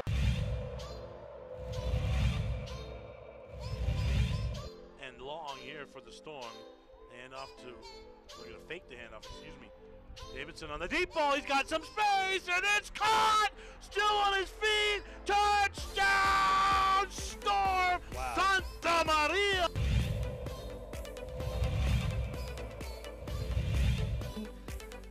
And So they'll send one deep and returnable at the 2. Usually Volcano do either a reverse or a fake reverse, and here it is a reverse. And a move to the outside. There is a lane. Look out! Shot out of a cannon. Rodriguez is going to take it all the way.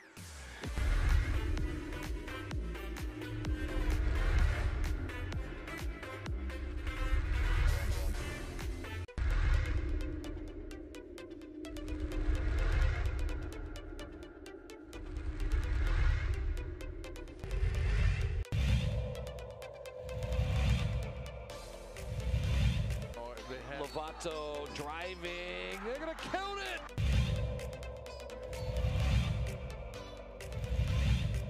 Gallegos. Ooh, a little spin and a finish. Here's Natalia Chavez. Good spin. Takes it. The taunting, man, it's something I just had to do. When we played him earlier, you know, Hill went off on us. He backflipped in front of my face, gave me the peace sign. So it was only right that I gave him the peace sign right back to him. At this moment, it felt amazing to be able to do that. It's worth the 15 yards, isn't it? Antoine Winfield. Tampa Bay Buccaneers on getting that 15-yard penalty, the taunting penalty, for giving the peace sign to Tyreek Hill. Look, man, when you're up 31-9 in the Super Bowl and it's over at that point, and it was 31-9 at that point. Look, if you're going to talk junk, man, at some point we all got pride, right? We all got pride. You're going to give it back. 505-246-0610. That's how to get in today. Jeff Siembieda and JJ Buck on the opening drive. Lobo Hobo said, please hang up on Crusher. That call has lasted longer than the game, Jeff. Yeah. Wait a minute.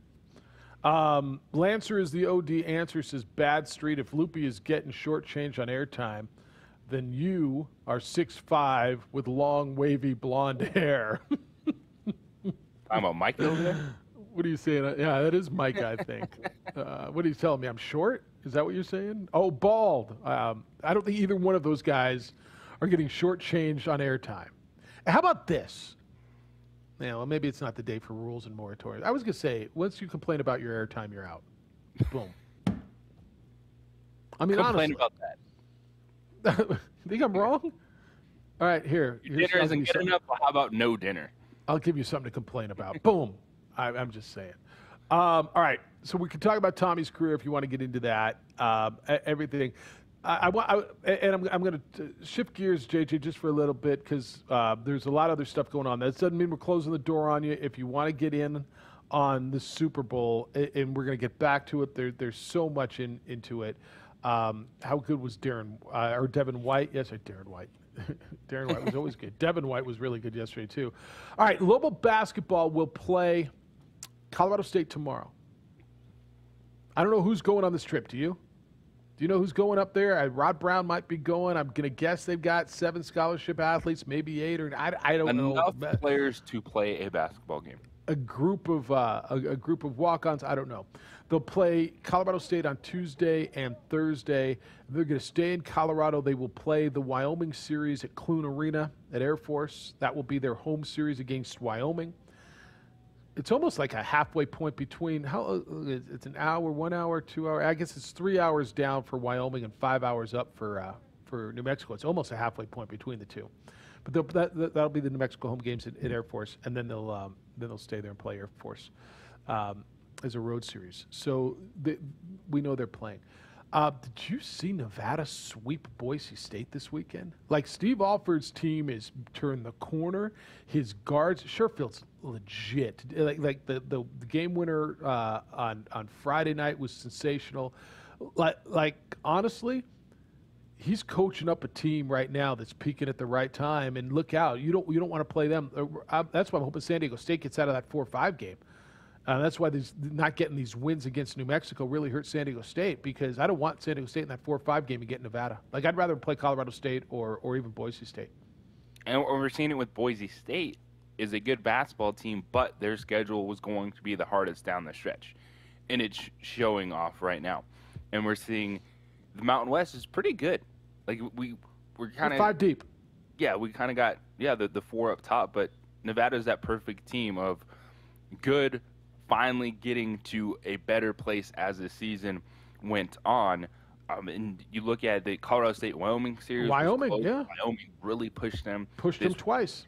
You had a Utah State-Fresno State Game 2 get postponed, so that's one loss for Utah State, but they had beat Fresno State handily back on Thursday. But yeah, to your point, all of a sudden in Nevada, you look at them over the last 2 weeks coming to the form with 2 standout guards.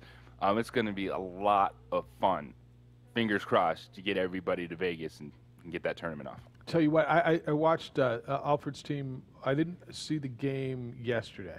I watched the golf yesterday, by the way. We got to go there too. Because Koepka's shot to win that tournament was so money. But yeah, watching Nevada beat Boise State, I just was really, really impressed with them. Aggies win on Saturday night, 97-70. They got beat by Cal Baptist on Friday night. Couldn't shoot the ball, and then all of a sudden and Cal Baptist has a couple of players, the guard and Gack, the big guy Gack, who transferred from Florida, can ball. He's a big, what was he, about 7 feet, and just a difference maker. But Will McNair surfaced as a big for New Mexico State who made a difference. Jabari Rice looked healthy for the first time with 20 points. And then you got the debut, in the series, but this was Marcus Watson came off the bench, the highly recruited guard who just became eligible. 8 points, 3 rebounds, and 6 minutes of play for New Mexico State, and you could see what the hype was about. Did you catch any of that on Saturday night? Well, yeah, Friday the Aggies couldn't play defense. And it's the one thing you figured, all right, they might struggle offensively trying to find their rhythm. It's understandable. They still need to just play games and get that experience under their belt. But they didn't look good at all. But yet you look and they still scored 75 points in the game that they lost. So when it finally clicked on Saturday, as Jan said, they just had to pop. They had a different energy. They responded on both ends of the floor. 97 points. That's a lot of points for New Mexico State. Yeah. So that was all right. They shot the ball. If they can stay this course, there's no question that once again they're tournament favorites, even with Grand Canyon sweeping them. Because I'm not going to get too caught up on that series. The first time that New Mexico State took the court in like a month. Yeah.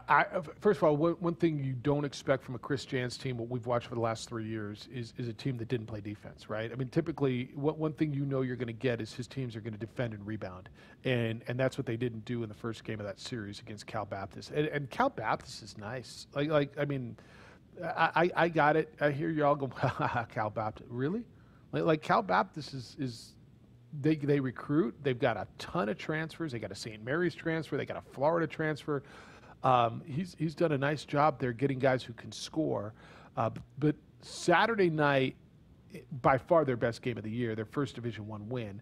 But JJ, just watching that team play Saturday night, you're like, okay, like that's what I expect of a New Mexico State team. They were I thought Tillman was really good. I thought the interior passing, Tillman and McNair were spectacular when the double team would come. McNair found his way. Tillman was good offensively and defensively. He's the transfer from UNLV. Like for the first time I looked at that Aggie team this year and said, okay. I get it. They look like a Chris Jans Aggie team. And if they're going to be able to score 90 points, I know. Watch out. If they can have that kind of offensive performance, and as you said, just the rhythm looks so much better. Just one day turnaround, 24 hours later, just efficiency on the offensive end. Will McNair, as you said, in this series, you saw it at times last year. Like, all right, there's a big with potential, and they're going to need someone else to step up because it's kind of Johnny McCants and then a bunch of new guys joining the show. So who's it going to be? And it looks like McNair's that guy that you can get a good 15 minutes out of him nightly, maybe more. And it's just about getting on the court and playing games, keeping staying healthy, not having any more pauses pop up. Just get through the rest of the season. New Mexico State should be in a pretty good position come WAC Vegas. All right, we'll talk a little more hoops. I'll get you some emails on that because I got a bunch coming in from you. The emails, Jeff at 610knml.com or JJ at 610knml.com. Of course, the phone number to get in on the Quan's Auto Care Hotline is area code 505-246-0610. 505-246-0610. How you feeling, guys? Hope you're feeling well. I hope you're feeling energetic and live, got a good sleep. But if you're not feeling well, maybe you're feeling sluggish regularly, you're dealing with fatigue, low energy, or even erectile dysfunction, you can take care of that. There's a men's health clinic right here in Albuquerque. It's called New Male. You can feel like you again. New Male is the leader in men's health. Right here in town, they've helped thousands of men all over the country feel better. Certainly there's nothing more important than your health. Not now, not during this pandemic, not when everything we're dealing with. You've got to take care of yourself. It's got to be a priority.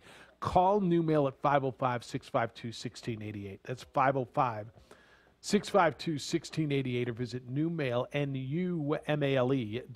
Look, this whole process is comfortable. The results are absolutely real. From the phone call through your first visit, all the way through the treatment, New Male will be with you. They'll help you take care of low energy, even hair loss, erectile dysfunction. They've got this testosterone replacement system that utilizes cutting-edge technology. They're out in front of this when it comes to men's health.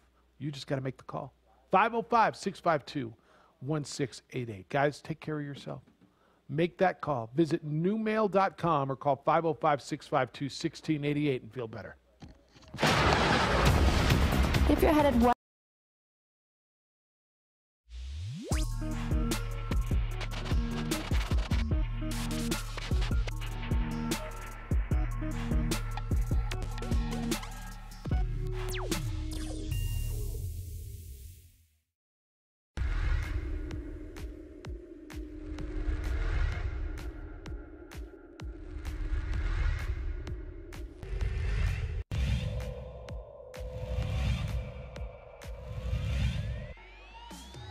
to shoot. They'll get one off, and it'll count high off the window.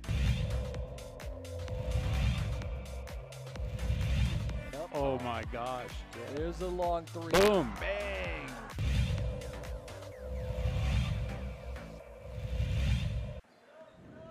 Martinez will beat the buzzer. Got it to go. His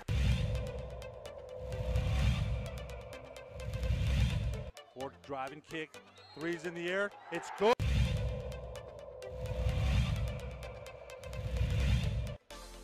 Nice pass on the nice block by Hernandez Crawford.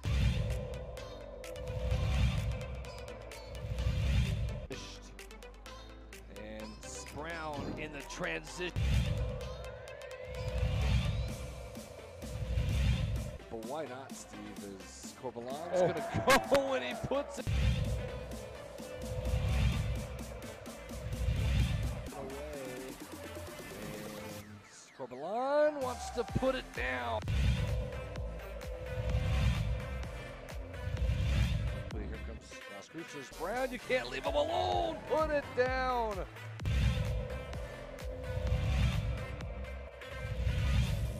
Gershon in transition. 3-on-2. Gershon going to go all the way. Whoa, Morgan.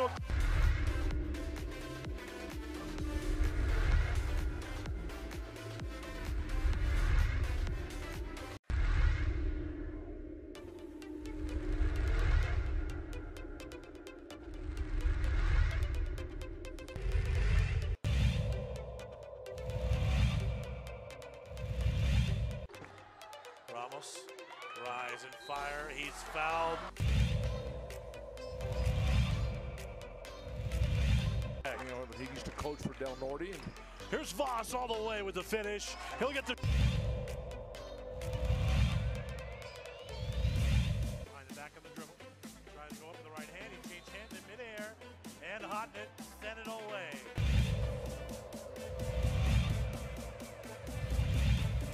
Wynn doing a really good job denying Chavez. BC hasn't got the ball. Oh, Yeku. Oh.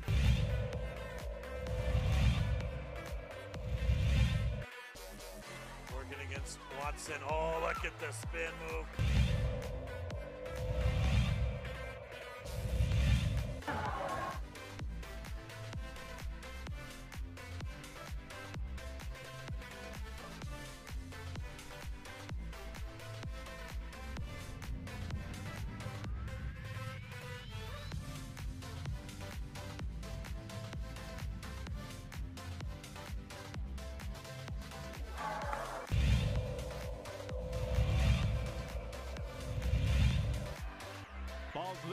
TJ Bustos brings it up. Barnes Tompkins, alley-oop. How about it? That was redunculous.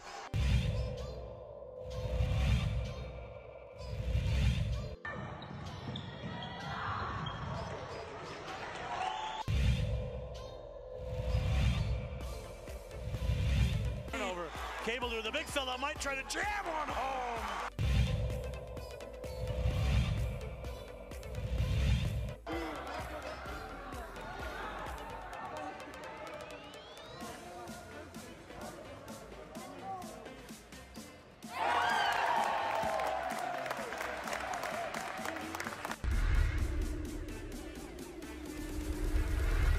Over the Chiefs. Lobo basketball back at it tomorrow on News Radio KKOB. They'll play Colorado State. Ladies sweep San Diego State. And the Aggies 97-70 over Cal Baptist. It's the opening drive. Jeff, JJ, Micah, J. Pole, and Josh. Get to the phones here in a second. I want to get you a few emails. Lobo Hobo said there's a firestorm coming. Jeff, I'm going to predict it right now. A fresh Lobo basketball team is going to upset Colorado State, costing the Rams a chance at a Mountain West Conference championship and an NCAA tournament berth. There's going to be all kinds of questions coming out of Fort Collins, why the Mountain West Conference allowed last place Lobo basketball 2 weeks to rest and prepare. Okay? I'm going to go against you. I don't think, but if that's the case, that's the case. Why would they allow? What are they going to do? I guess at that point, what is the league, Lobo Hobo, to your point, what is the league to do? If a team says we're not playing this week, but we'll play next week, is the league supposed to say, all right, then forfeit the rest of your games? Like I don't know. When you say how the Mountain West allowed last place Lobo basketball 2 weeks to prepare, if a team says we're not playing, we can't go, got mental health issues, what possibly can the league do? Can they force you to play? They cannot. We're not getting on the bus. We're not playing these games. We'll play next week, but we need a week off. Like JJ Lobo Hobo says that somehow Colorado State's going to be upset because the Lobos are going to upset them and cost them an NCAA berth, and they're fresh. What could the league have possibly done? Well, he's putting a lot of faith in Lobo basketball at this point in time that they could just having that time off. Yeah, they might have a few days on their legs, but I think they didn't start practicing till late in the week. So it wasn't necessarily, at least from what I've heard in the way Eddie Nunez talked about it on Friday morning, that the Lobos spent that entire week just practicing. And it is one that, if this was any other year, yeah, it's not going to happen. But in this situation, this scenario with Lobo basketball, the Mountain West was probably frustrated. But, yeah, they're not going to come out there and drop the hammer down in New Mexico. There's nothing they could do. There's nothing they can do. So, all right, let's go to the phones. Rudy, good morning. You're on the Quan's Auto Care Hotline. Hello, Rudy. Good morning. You know, if I was a betting man, sometimes I bet, but it's usually when I'm in Vegas for the tournament. I would have bet the house on Brady and the Bucks. They had just been playing football all year leading up to this game, a little better each time out, a little more cohesive. That guy's just a tough guy to beat, isn't he? You think? I mean, he's played in 18% of all Super Bowls ever played. That's unbelievable. He's got 7 rings now. That's correct. He's untouchable. I don't know who's ever going to do that. Mahomes is going to acquit himself. I just think when you shuffle your offensive line and then you have the other distraction of Andy Reid's son being arrested or I guess at least investigated for the accident and the potential DWI, those little things can make you lose just enough focus to look the way the Chiefs looked last night. They looked unfocused. Yeah, I guess, we haven't talked much about the Andy Reid, the son situation, JJ, and how much of a distraction that is. But I don't know if they looked unfocused. I just thought Tampa Bay's defense took them out of what they were doing, and a big part of it was missing pieces on their offensive line. Yeah, well, and that's where, I didn't see any adjustment, but maybe they couldn't adjust. I just thought that they really made Mahomes try to hold the ball and load up, and that comes later. in the offense. So there was nothing. There was no plan B. I didn't see them throw into their backs or anything else that might have opened it up. But, give all the credit to Tampa Bay. And that defense is as good a defense as there is in the NFL. You know what really bugs me? I can't listen to JJ do the games and watch the games on the Mountain West because they're not synced up. That really bugs me. So I've got to listen to the announcers, and then I switch to JJ. I don't know if there's any way to fix that, but I just thought I'd mention that. I'm sure JJ and you guys at the Sports Animal are aware of that. But that's disappointing because I would rather listen to the New Mexico broadcast of the game than the whatever it is on the Mountain West digital network. And, with regard to the men, it is what it is. And people, if you don't have the stomach for it, I understand. But I do. I want to see this team get better. And who knows, a week might be all the difference in the world. New Mexico State was 0-3 until they finally got that win against Cal Baptist, right? Correct. And nobody was calling for Jan's head. So, this has been a year like no other. There's been player movement like no other. What other year can you just opt out? None. No other year. So, no other year. No other year. And I wish that everybody could have seen the press conference. I know you were on it. I was able to watch it. And I just thought that Coach Weir laid it all out. And I think that every one of those explanations was reasonable, and I don't see him reaching for anything, and I do agree with him. He could have cut corners. He could have done a lot of other things that other coaches I know are doing, and he didn't do that. And so if you play by the rules, sometimes the rules jump up and bite you in the you-know-where. So I'm just interested to see how they can finish out the year and going forward how they can get better. And if they look better Tuesday and Thursday, then maybe that's all they needed was a week to try to get their collective heads together. I don't know. Right. We'll see. Well, we'll find out. All right, Rudy, thanks. Couple things. The difference between nobody calling for Jan's head at 0-3. He's won, 2 straight championships? 3? However, he's won a championship every year he's been there. They hadn't played in a month and a half, and they didn't opt to not play. I mean, there's a lot of differences between what's going on there and here, right? Yes. Okay. Sean, good morning. Bat signal went out, and there you were. Hello, Sean. Good morning, gentlemen. How's it going? It's all right. You? Doing well. I love some ignorance in the morning. So I'm going to have to lay the smackdown on Lance here. A couple months ago, me and yourself were talking about the Robert Saleh hire, and when Lance said that I need to call into Jim Rome, I took that personally. I'll leave the Michael Jordan quote on you guys. I took that personally. So I was going to call into Jim Rome because they were talking about Robert Saleh. And the reason I didn't is they were talking about his physique, not his coaching skills, not his intuition with the players. They were talking about his physique. I don't want to talk about that. So I'm sorry that I didn't call Jim Rome, Lance. You may have one up on me there, good sir. Scotland, not England. It's like calling you Canadian. But that's an insult to Canadians because I know some good Canadians. But I didn't predict a score. I said it was going to be above 60. I think everybody thought it was going to be above 60. I said I'd like to see Todd Bowles get a ring. The only thing I would have done, if I was going to, the only bet I would have made on this game was the under. I actually really like the under. The money was there. It would have been an enjoyable bet. Yeah. But like I said, I'd like to see Todd Bowles get a ring, being a former Jets head coach, and he got that. I'm happy for the guy. There's no arguing that Brady is the greatest quarterback to play the game. He has the resume now to back up the hatred that I have from being a Patriot for so long. You can't take that away from the guy. No, you can't. So I don't know where my words were misguided to offend Lance so much, but I'll play the part, right? Well, everybody needs a villain, right? Like the WWE. I guess we got a WWE villain. Isn't that what you said? Yep. I'm not in touch with the WWE anymore, but Brock Lesnar's still around again, right? I believe that's right. That guy is immortal. But I appreciate you, gentlemen. You have a good Super Monday. See you. Have a good one.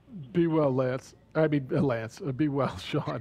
He was talking about Lance. I'm sorry. We got a little feud going there. I don't need this. But Lance is kind of like the WWE villain around here, huh? He comes in and he just calls out. It's his whole shtick now. It's just calling everybody out. We don't need caller on caller crime. We're good. All right, I'll get you more of these emails on Louisville basketball when we get back. 505-246-0610. I want your comments on what you saw yesterday. Super Bowl champs, 31-9. Tommy and the Bucks, 7-time champ. Like it's a Jack Nicklaus number, is it not? Tommy at 7, Nicklaus at 19. Like, how are you going to catch him? TB12 needs to trademark TB7. ...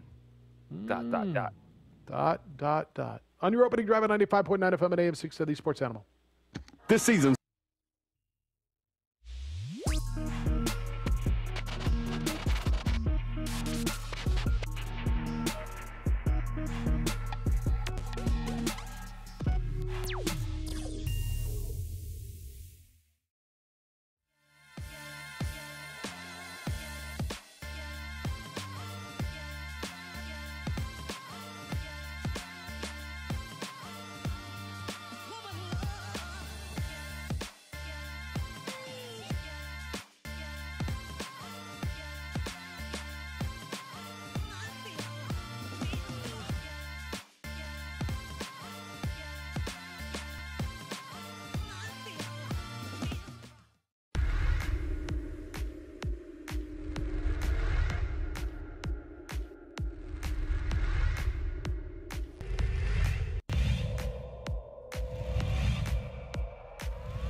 Second field goal, he's got 4 points. Watson, though, goes all the way.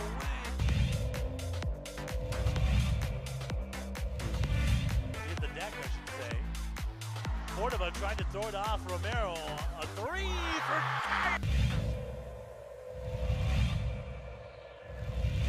Set out to Jutapia. Nice move behind his back. It's a good...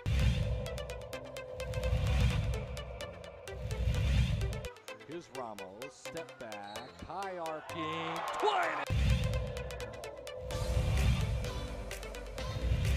Well, he needed to get his legs back under him. Ooh, little kick.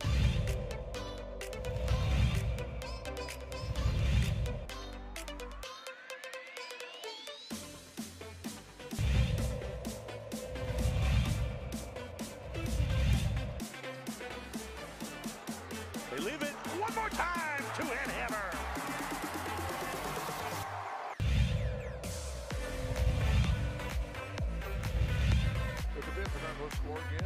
Up top.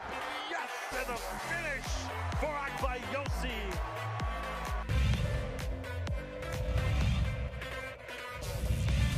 Saved into the hands of Riak. Ahead of the pack. Davina Lovato. Up high, down hard for Akbayosi.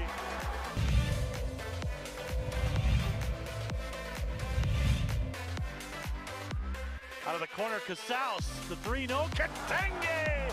Let me clean up the mess! He dropped out of the rafters for that one, Steve.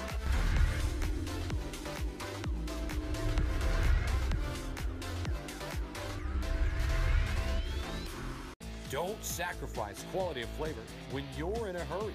Golden Pride offers ribs, fried chicken, green and red chili breakfast burritos, and Frontier Cinnabons. 4 great locations, or visit us online at goldenpride@abq.com. Golden Pride Barbecue Chicken and Ribs, proud supporter of ProView Sports Network.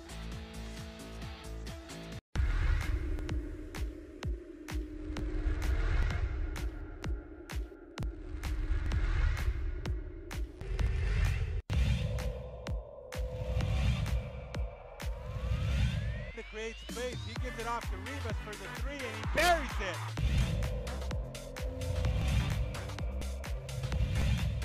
Coming in soon, double pick set for Avalos, goes to the right, Avalos puts it up high, window, scores and is fouled.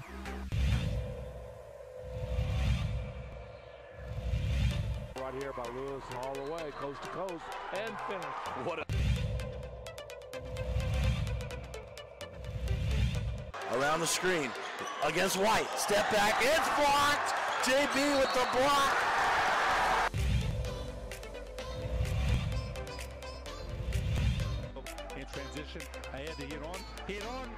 two-hand hammer.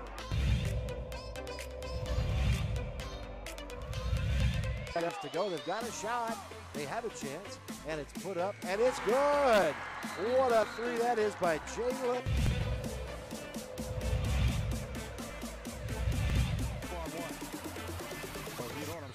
Hito puts it up.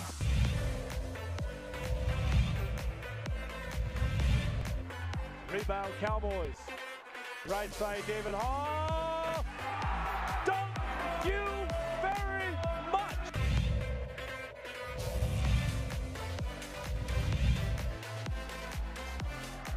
Here come the Cowboys. Domina Lovato lays it up. Missed it. Hey, how about it? Thank you, Luscious. Thank you very much, Raquan Mitchell.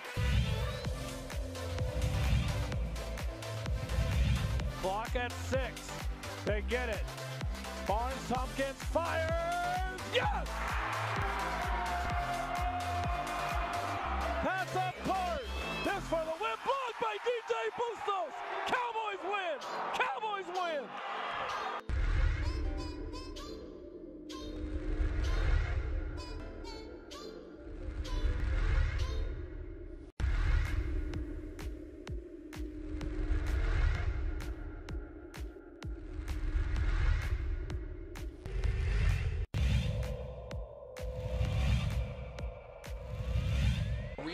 Moreno extra pass.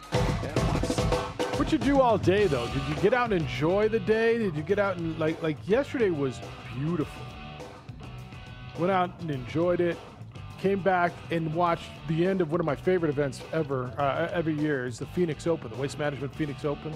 I like that event so much just because I think it might be, JJ, one of my favorite events, period, to go to, like on an annual basis, is the Phoenix Open. But Brooks Koepka won. Xander Schauffele was right there coming down the stretch. He put his drive on 17 into the water.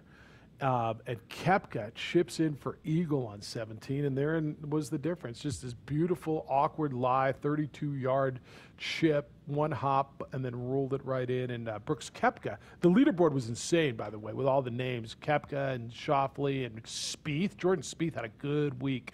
So Jordan Spieth, it looks like he might be on his way back. Rory was on the first page for a while. So really, really good leaderboard. And Brooks Koepka wins for the second time in Phoenix, or in Scottsdale, which was, did you catch any of it? It was nice to see Brooks Koepka win something other than a major tournament. Showing he's a well-rounded golfer now. Yeah, it's like Tom Brady. See, he can win in October too. I mean, whatever. I mean, he won a regular game, so what? But he can win something that's not the big one. Yeah. All right, I got a bunch of emails. Jeff at 610knml.com. JJ at knml.com. This is on Global Basketball. Les says, what just happened here, Jeff? If I had the opportunity to be a D1 athlete, I'd play those games on the moon if I had to. I'm not sure I see why few weeks in beautiful Lubbock, Texas, such a hardship. It's not like these guys are missing being able to hang out on campus or go to sorority parties. I've talked to big-time Lobo fans who told me San Diego State was going to win by 50, so that's the real reason that the games were called off. Okay. I mean, you take your info from whatever the source is. It is interesting, and it is bothering people that obviously they didn't cancel the Fresno State series or the Air Force. It was against San Diego State, who was on a roll, and that's not lost on people. And San Diego State had just been rolling people, and there's no love lost between San Diego State and New Mexico athletics, I don't think, right now. But did you think that's the reason? Do you think it was just timing? Do you think it was because they didn't want to play the Aztecs? I know, because I've heard that a lot too, and I'm not sure I believe that. I just think the timing was the timing. I'm not sure if we're going to get a legit explanation until the off season, until maybe someone leaves the program and then talks about what actually transpired this past week. Because yes, it's not there's we can sit there and play that game of, oh, there's so many harder things to do in life. Well, of course, but if we start doing that, then no one can have trouble. Like, then there's nothing difficult in your life if you start going down that road with anything. My woe was bigger than your woe. Yeah. So it's it's a situation of, for Lobo basketball, you do have to take a step back and say, all right, while we have the opportunity to play, are my student athletes getting better?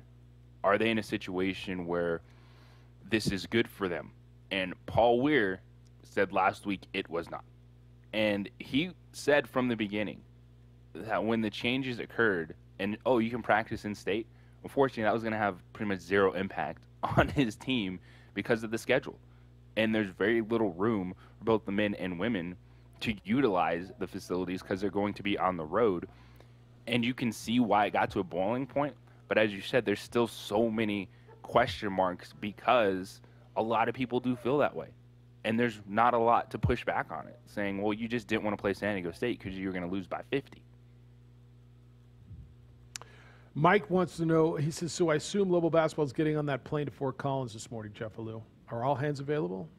In the big dust-up last week, did we ever find out exactly what's wrong with Rod Brown? It's from Mike. No. From what I understand, the MRI and the X-rays were negative on Rod Brown. Okay? Does that mean he's going to play this way? I don't know. I don't know who's getting on that plane. I'm going to guess McQuash Malwatch is going to be on the plane. I'm going to guess Saquon Singleton is going to be on that plane. I mean, I don't know who else is going on that plane. We don't have a bunch of answers. Those missed games are big for the Aztecs, says Mike. Playing Lobo basketball might not do much for the RPI, but cosmetically for the NCAA tournament, finishing second or third, the Mountain West is a heck of a lot better than fourth. They're going to have a hard time climbing. Now, Boise State losing those games. Aztecs still have Boise State twice. Aztecs, if they take care of their business and split with Boise State, let alone sweep them, will finish ahead of Boise State. And we'll see where Utah State is. All right, I got more emails.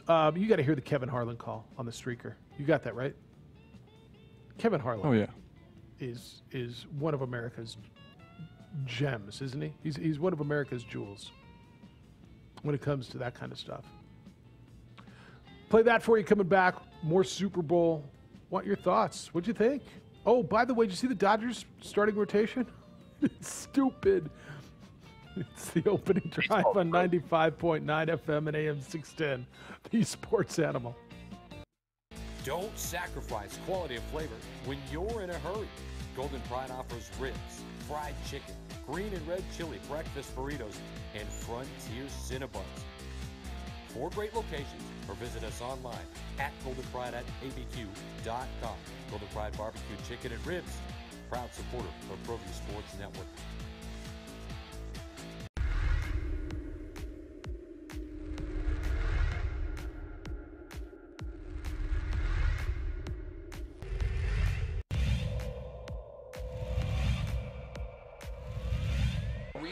Moreno extra pass, and Watson.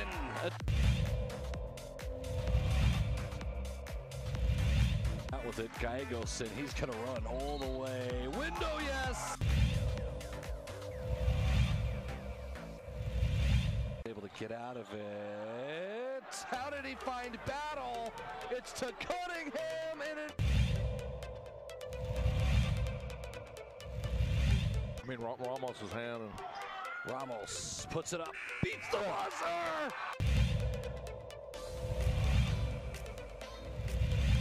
Boy, Jefferson wide open. Jefferson to Daraji!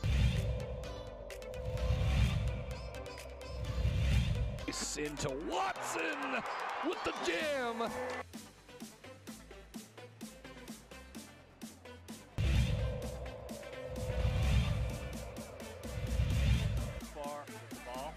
Another steal by Divino Lovato, and here comes Agbaiosi. Lob, two-hand hammer. You knew that was coming.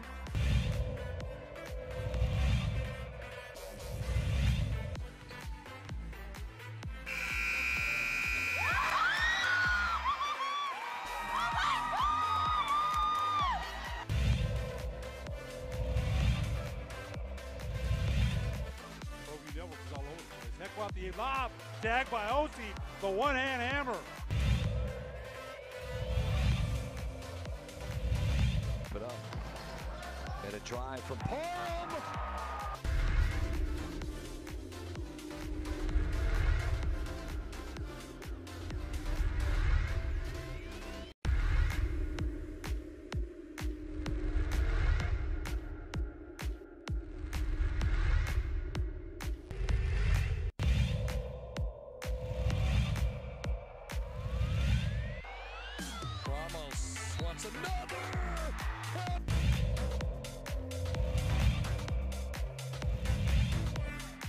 opportunity here.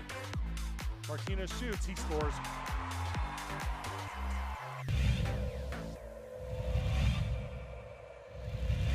Got into it. Had some nice looks at the rim. Win. Inside. They're not going to miss this one. Two-hand hammer for Murillo.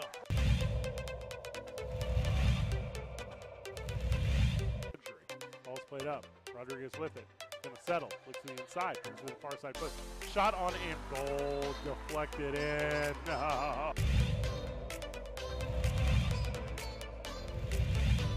Dorian's gonna go all the way. It was blocked by the rim. Get it out, says Kobe Wade.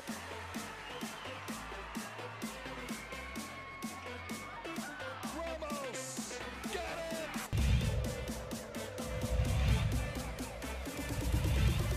Look out. Ramos, can he chase it down? It was a freebie. Saved it. And then stolen.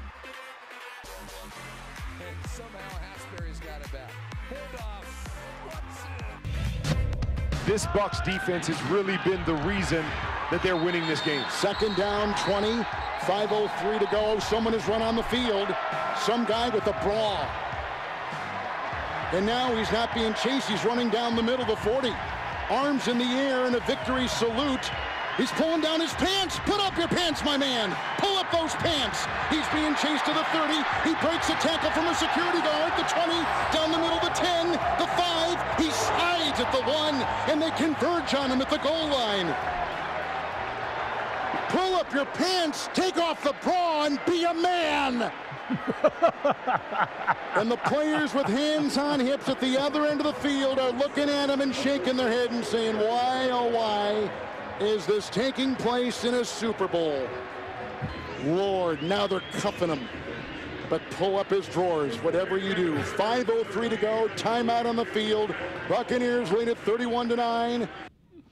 Kevin Harlan on Westwood 1. There's no one better when it goes awry. There's no one better. And you can do it on the radio. On TV, you can't because they don't show it. He didn't even get to the end zone. And pull up his drawers.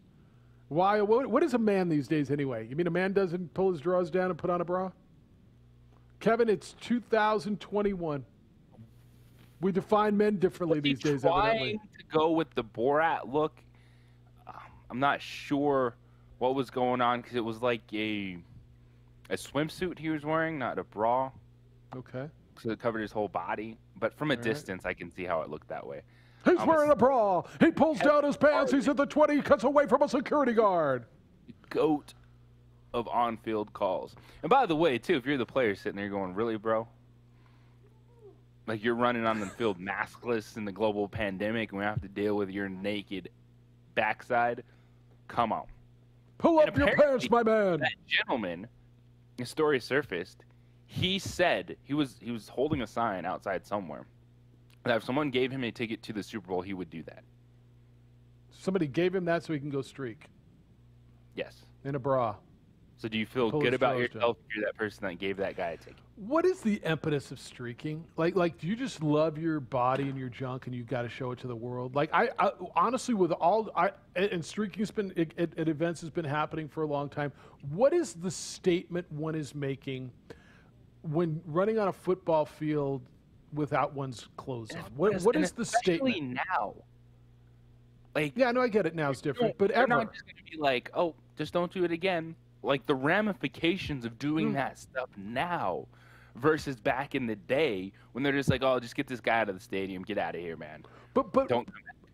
Now, what prompts that? Like, so I am gonna. What is your statement?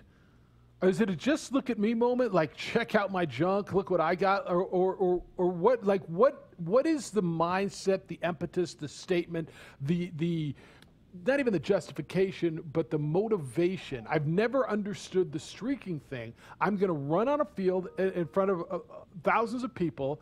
I'm going to be naked, and I know I'm going to get arrested, but hey, everybody gets to see my junk. I never understood the point. What are they saying? I heard there was a prop bet for someone to run out on the field, and that I heard paid out. So maybe he bet on himself. Did he bet? Like, did he? Ooh. Wow. So is it worth it? So if you, Yeah, you got to figure out what's it going to cost to get me out of jail. And you cash the bet if you bet on yourself, it and you're the one that cashes it. That's a great question. See, those bets where I can control it or you can control it, right? Will there be a hang glider that comes in the stadium? And they had an issue that happened on Saturday. Someone was outside the stadium when they were practicing the national anthem and recorded it. And so they had to take that off the board initially. Oh, the over-under? Posted the over-under. Like, oh, I recorded the national anthem. Here it is, like 2:15. Why would you tell anybody that? Why wouldn't you just go make your bet? I mean, honestly, why would you? Right? Because people they've got to show people how cool they are, how smart they are. Look what I did, dude. I got it. I'm going to win. Nope, sorry. You should have shut your mouth and go make your bet. Yeah, there's stuff I just don't understand sometimes. But here's something Hondo doesn't understand. He says, what are we doing, Jeffy? This weekend, out and about, I needed a junk drink, so I stopped by the nearby Quickie Mart only to see the crime scene tape around the fountain drink station with a posted note, closed by order of the governor. We've gotten so petty I can't get a Coke. What does the ice have COVID? Yet I can drink and grub at Topgolf. What the hell is going on? It's from Hondo. That's correct. You cannot. Justin Howard on the line. You can't go and do that. Yeah. All right. Kevin Harlan's terrific, by the way. Let's go to the phones. 505-246-0610. A couple of Hall of Famers lined up for you. Jess, good morning. You're on the Quan's Auto Care Hotline. Hello, Jess. Yeah, Hefe.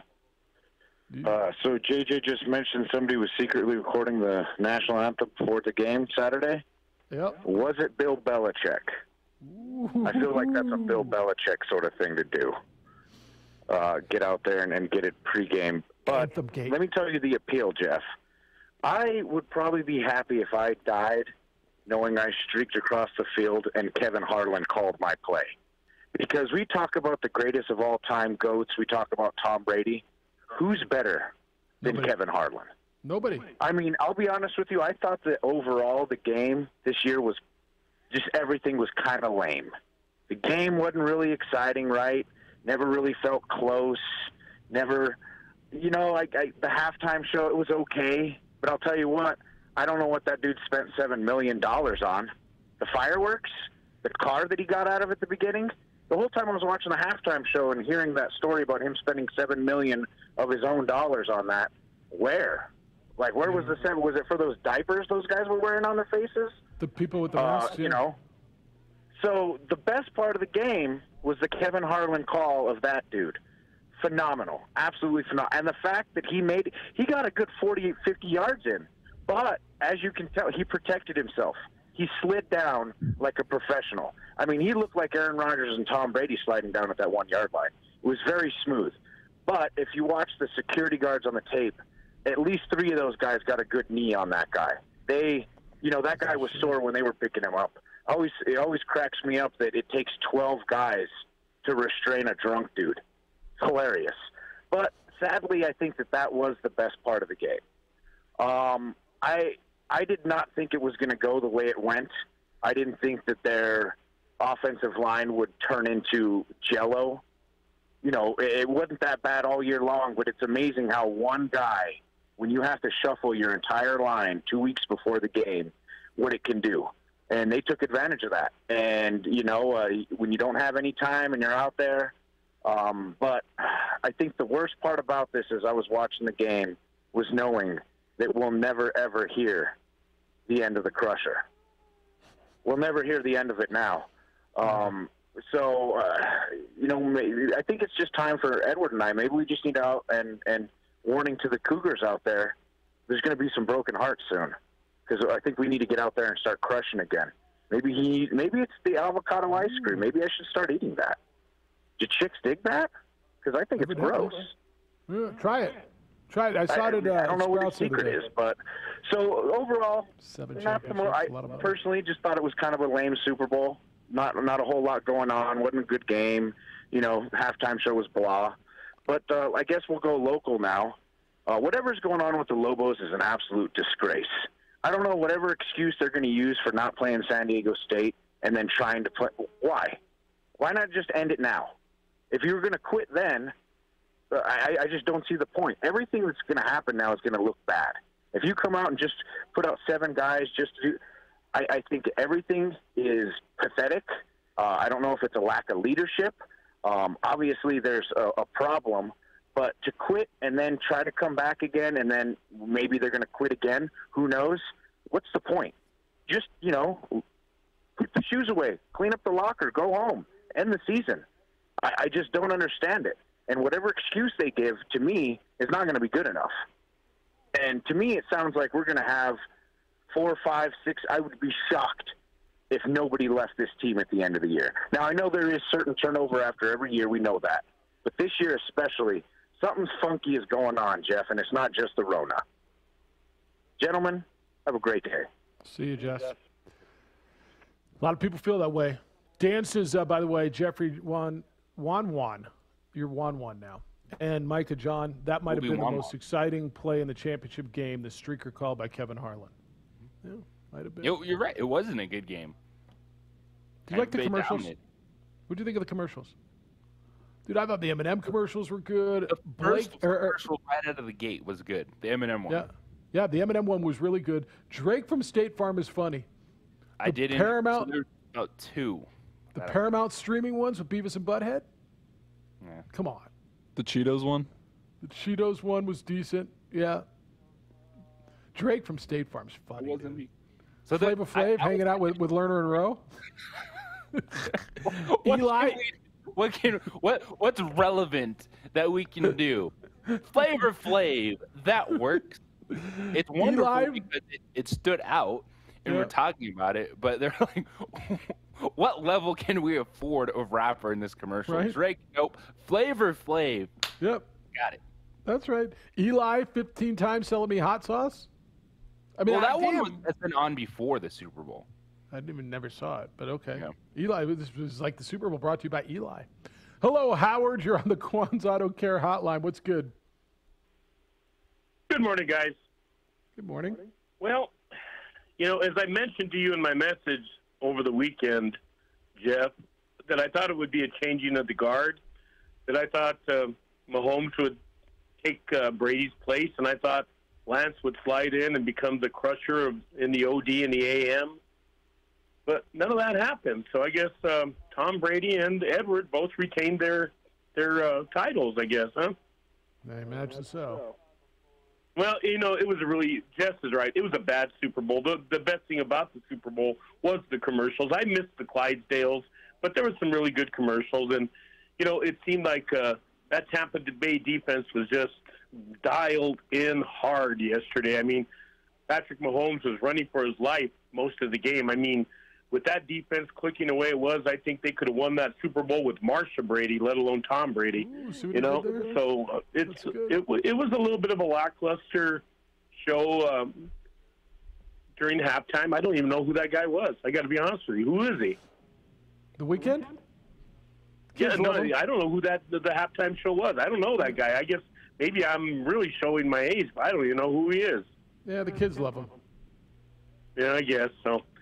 Anyway, and it was good. I'm going to take one thing away. I was rooting for Kansas City, but I'll tell you, watching Gronk, after having a lackluster season, in my opinion, come out and get a couple of touchdowns, looking like a transformer, galloping across the field, I enjoyed the heck out of that. I love Rob Gronkowski. I mean, he's something else. So I did enjoy that part of it. I thought, the announcers did a good job on the streaker guy there. I mean, that was the low light of the Super Bowl, but, I just don't get people. I hope whatever money or bet he placed with his buddies or whatever covered bail and legal fees, because undoubtedly he's got some problems on his hands today. So, no doubt.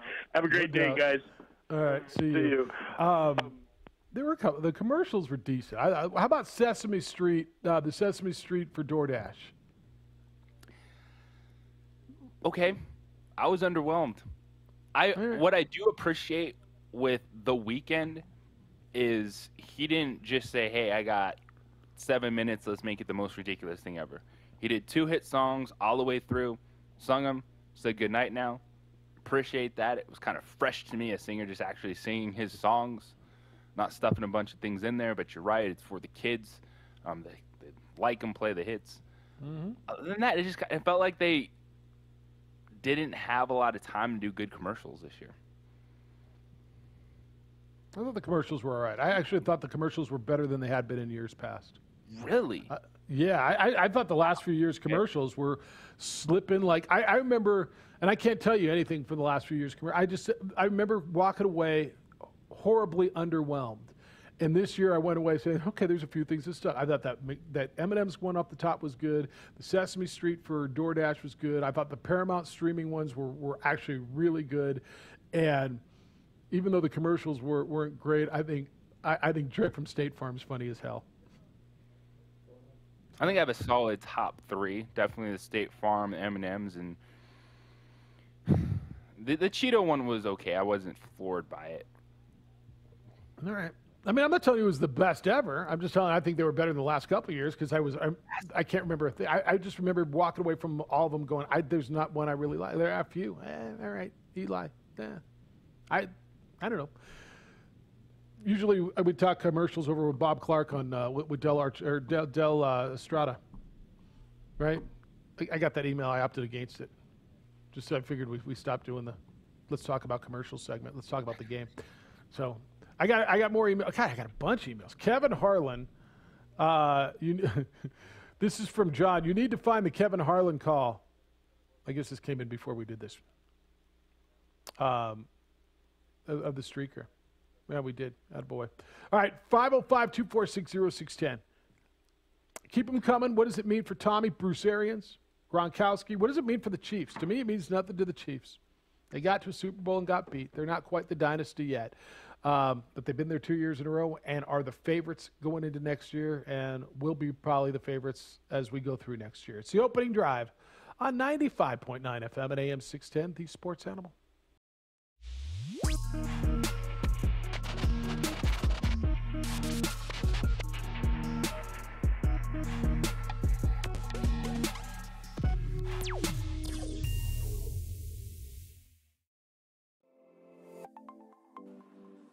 Get into the game with Garden Swartz Team Sales. They have everything you need, from screen printing, embroidery, and digital printing services, high school letterman jackets, and all high school and club uniforms and individual and team apparel with the most reliable brands like Speedline, Rawlins, and Wilson. And don't forget to check out the latest F7 Shut helmet. It's all at Garden Swartz Team Sales. Give them a call, 505-884-1234. Garden Swartz Team Sales.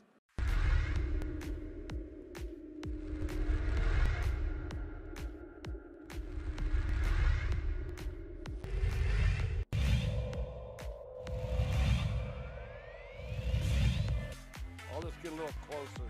Oh, instead it's a gorgeous pass. Here's what he'll just shoot it. He's going to go all the way. He's going to fire at the buzzer, and he hits.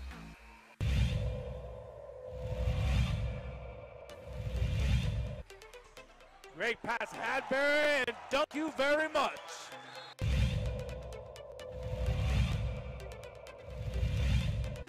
In the district, inside, fly, Eagles! Chavez uses some athleticism, and then Morris down low, able to finish. You called it, Steve, in 10 seconds, and look at this, stripped, stolen Watson. Christian Lucero beats the buzzer! Here's Ian Chavez, the sharpshooter, got it. Said that any better. He answered the question. On got a another steal one at the buzzer! Back to back for Chavez. To the paint. Medina from the volleyball lines. Medina wants another one from deep. Oh, he wants 10. Give him 10!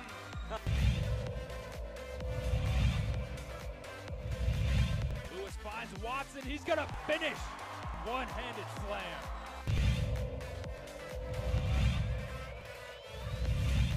Vista, but just all the different scenarios we could see potentially play out ahead of the state tournament.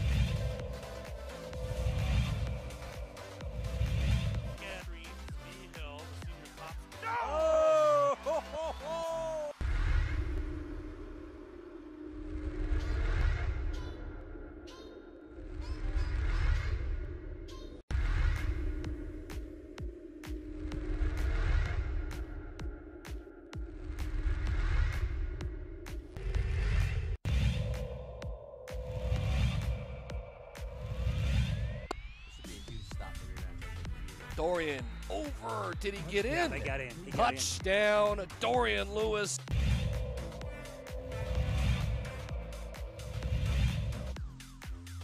Seconds to play. Benavides looking, still looking up the middle. It's intercepted. It's picked off by Freddie Anaya, and Roswell's season will end perfect.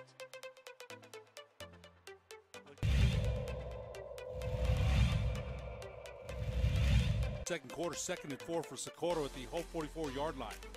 McDaniel trying, good block by Hicks. First down and more, 30, 25, 20. McDaniel might be gone. Touchdown. Wow. Touchdown for Michael McDaniel.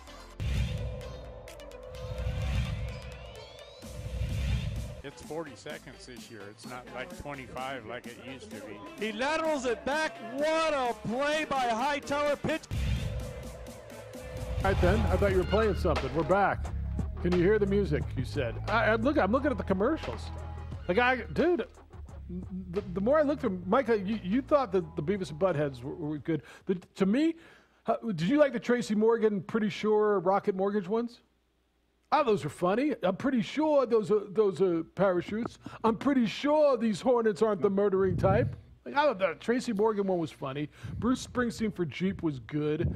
Wayne's World I thought was really good. M&M's, I'm sorry, was terrific. Matthew McConaughey, flat Matthew McConaughey for Doritos was funny. He ends up inside the vending machine. I thought that was good. You didn't, JJ, really? I was more not overly wowed. Will Ferrell for General Motors was good. Like, I thought that the quality of the commercials this year I like was Will up. Ferrell, but doesn't make it a good commercial. I thought it was a good commercial. Matthew McConaughey, all right, so we're bringing back 3D Doritos from 2001. That's nothing new. It doesn't matter to me what they're selling. I could care less. It's the whole point of it. Half the time They're I don't selling you remember. something. They are selling me something. They are selling me. What was it? Was it Marshawn the night before Super Bowl for Doritos? That was good. That was a good one Cheetos. last year. Yeah, that's fair enough. I thought Springsteen for Jeep was good. It wasn't funny, but it was good. M&M's was my favorite one. I didn't like the Jason Alexander sweatshirt for Tide. I thought that was lame. But I did like the Uber Eats. I did like the Rocket Mortgage, Pretty Sure one. I thought that was funny. And the Paramount with Beavis and Butthead. What about the lemonade one? You make lemons out of lemonade, the Bud Light lemonade? No? All right. I think there's Did you probably like the game? 4 I would say I liked. All right. I've got the T-Mobile one. You got the this one is one they couldn't air? Best one that didn't air. All right, what's this one? Go ahead. Bronk. What up, TB? What do you think my Great, next Bronk. move should be? Give it to me straight. Maybe it's just time I hang him up. I got one word for you. Retirement. If you retire now, you're going to be walking on soft sand in a week. Just come to Florida and feel the wind in your hair. Retirement is like winning another one. Maybe I'll even join you. On the Spotty Network, this is what Tom heard. If you retire now, you're soft and weak. Just come to Florida and win another one. Maybe I'll even join you. Just go win another one. Like it's that easy, Gronk. Maybe it is. I still feel like I have a lot to accomplish. My goal is to win one more. And Gronk's coming with me. I'm retired from T-Mobile? Mom, where are my football pants? Don't trust big decisions to just any network. Go with T-Mobile, the GO in 5G. Stop it. That's funny. How come that didn't air? That was the point of it. So they put it on social media saying we didn't air this, so you'd go to social media to watch it. All right, fine enough. Then they didn't have to spend $5.6 million for a 30-second spot. I also heard since Verizon is the sponsor of the NFL, it kind of ruffled some feathers with them. Oh, because they have an exclusive? So Well, there are T-Mobile exclusive. had a commercial there. It was just Gwen Stefani and Blake Shelton, as Oh, opposed to yeah, that one. I didn't really understand it. That one had to be explained to me. Yeah. Yeah, Audra had to explain that one to me. I'm like, what? I didn't really get that one. If you didn't All right. know they were together, then you'd be like, what is Well, this? I did, but then I'm like, are they not together anymore? I just, yeah, Very she had to confusing. explain that one. All right. Come hell or high water, says Omar. Dallas Cowboys will be in the finals next year. I will not rest until I see the NFL's most complete franchise at Ramett Stadium February 6th. Okay. You might not get a lot of rest. He's going to be a very tired man. Very tired man. Terry says, from Super Bowl 54 to 55, 52 weeks ago, Kansas City comes from behind for their third playoff game in a row to win Super Bowl. Next day, Tampa Bay was listed at 60-1 to win the next Super Bowl. In the next few weeks, Brady lets Patriots wait on his decision. Then as teams were filling their quarterback positions, where would Tommy go? Some thought he had overplayed his hand. Then came news that Tampa Bay had a new quarterback coming to town. No offseason workouts, and team was up and down through the first half of the season, then an amazing playoff run. Brady as executive of the year. P.S. Kansas City's offensive line was so bad, even when they were trying to hold, they couldn't even do that right. It's from Terry. Okay. 50. I think that's pretty good analysis at the end. Yeah. You couldn't even hold them correctly. Yeah. 505-246-0610. Tad, is that right? Was that what you just told me? Hello, Tad. How you doing? Hey, gentlemen. How are you doing? A long time since I spoke to you guys last. You know, I don't think that was that bad a Super Bowl. You know what? It was just great textbook, old-school football. Like something you'd see from Bart Starr and Johnny Unitas and those guys back in the day. You know, run the ball, set up short passing, you know, just play the game straight up. And the thing is, Kansas City just couldn't play with them yesterday or play on their level. And that's all I have to say. Nice. All right. See you. I don't think he's wrong, by the way. I don't. There was nothing wrong with that football. I'm hearing everybody tell me it was horrible. The game was bad. I didn't think the game was that bad. It can be a boring game, and you can still credit Tampa Bay for demolishing Kansas City. Was it boring though? Like the first half, to me, was it boring to you? I watched. What was the score at halftime? Second half. Second half was slower. There wasn't a ton of scoring. It was a defensive game. It was turnovers. It was the defense that dominated. The game didn't bore. I never sat around and was bored. I sat around with my daughter, my girlfriend. The first half was intriguing. Yes. Yeah. Second I'm half not telling you was it was the best Super Bowl I've ever seen. But it certainly wasn't the worst. I watched the Broncos get their butts kicked by multiple times. Right? I mean, then when they were a 55-point Niner win one time, I mean, was it the best game I ever watched? No. But it sure as hell wasn't like. But you waited because you thought one moment from this guy could change everything. Didn't you? The ultimate eraser. You hung on to the very end. I did the same exact thing. But even when Tony Romo was trying to sell you, ooh, maybe it's this drive. It's time, Jim. Come on, maybe Jim. Nope. Come on, Jim. Nope. Yeah. It was never time, Tony. It was never time. Yeah. All right, I got Dan telling me the Kaepernick effect, ? Jeffrey, Juan Jose, and Micah John. 10 years ago, I'd go to the store during the bowl, and the city streets were pretty much deserted. Yesterday, when I went on my shopping run, it was pretty much normal crowds everywhere, maybe slightly less, but not much. I have two explanations. Either people in New Mexico aren't big followers of the two teams involved, and or there just aren't as many folks interested in the football anymore. We'll see what the ratings tell you. I'll tell you this. Are we still on this? Like, that's still, like, a thought for some people? What? It's like the numbers are going to be outrageous, and guess what? A lot of people still do live in this country that do other things. Yeah, if 120 million people watched it, that's a third of the population. That means, basically 240 million people didn't. Right? My daughter was texting her group of friends during the game, and she's like, "How is nobody watching the Super Bowl? What are they?" I'm like, "What are they doing, dude?" She's like, "I don't know," but she's like, "Drake from State Farm," and nobody knew what the hell she was talking about, and she's like, it's like, what are these idiots doing? Not idiots, well, maybe. What are they? I told her, so when you grow up, I told her this yesterday. I said, so you're going to be like that cool chick. She's like, what do you mean? I said, so you're going to be, you're beautiful. You're smart, you're funny, you're cool, and you're going to know sports. Like, you're going to be that, like guys aren't going to know what to do with you, right? They're not going to know how to respond. You're smarter than them, which most women are smarter than all of us. But you're funny, you're witty. We deal with that already, yes. Yeah, and you're going to be able to talk sports at a higher level than most of these clowns, and they're not going to know what to do with you. And you're going to call me one day and say, thanks for raising me the way you raised me. But she knows her sports and she knows the games. Like she's the one who caught. Remember the picture I showed you on the news. Channel 7 on Saturday did Micah, goodness gracious. So I know they're our partners, but you sit here and you wonder how it happens. So they do a full graphic behind their anchor, and she tells me the Tampa Bucks and the Kansas City Chiefs will play in the Super Bowl tomorrow, and it's the Kansas City Royals logo. Boom, right there. It's the Buccaneers and and I'm like, how does this get through? And I worked in enough newsrooms that I know how, but it's like, what are we No one caught doing? that. Where is Josh and Jay Pole when you need them? Well, you asked, where is, what's our guy's name over at Channel 7 that hasn't responded to my email? Ron Burke, is that his name? I'm Ron Burke. Yeah. Where's Ron Burke? I'm like, hey, come on, he's big time. He ain't working the weekends. But no one was like, hey, I think that's the Kansas City Royals logo. No, they changed it for their evening news because somebody called in and said, you fools. What are you doing? But it's like, come on, man. Like the Royals have had a better shot on Sunday. Let me just tell you something. And nobody cares because I worked in enough newsrooms, and when those happen, and I would point them out, it's just sports. No, it would be like, yeah, okay, whatever. No, it's important. You've got to get the logo right. You've got to change it. Yeah, it's just sports.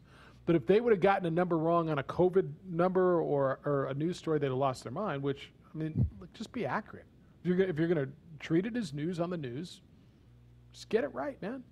Just get it right. That's why I tell you all the time, sports people can do news. News people struggle doing sports. The Tampa Bay Buccaneers will play the Kansas City Royals in the Stanley Cup Final this weekend. And it'll be played in Ontario. And the winner receives a gold medal. What are we doing? And now it's time for weather. For the next 17 minutes. Because their polar vortex is coming maybe by the end. That's the big thing. All the weather. It might come this week, but it might not. It may be. It's not coming. 505-246-0610. I got a bunch of emails for you as well. And when we get back, did you see what the world champion Dodgers did to their starting rotation? I'm sorry to piss you off, but it's news and we got to talk about it. It's next on the opening drive on ProView Networks and 95.9 FM and AM 610 Sports Animal.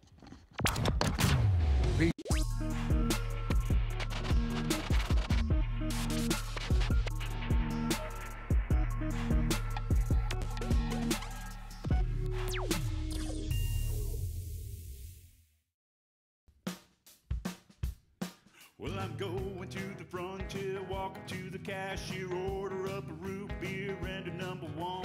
Cover it with green stuff, one scoop is not enough. Find a booth is real tough, back by the Duke. Meet my family, meet my friends in the quirkiest restaurant I have ever been. All of Albuquerque's favorite spot, it's the Frontier Restaurant. The Frontier Restaurant is a proud supporter of ProView Sports Network.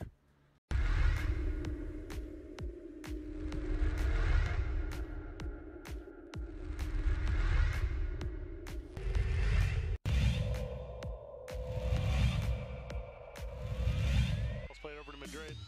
Plays it across the box off the dasher. It's settled. Shot up by Garcia. Trickles in. Goal.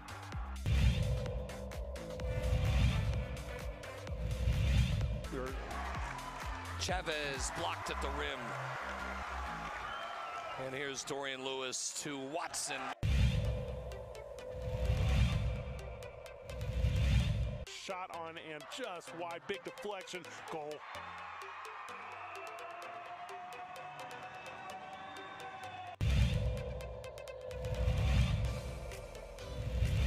Over this first field goal. Look at that. That's gorgeous.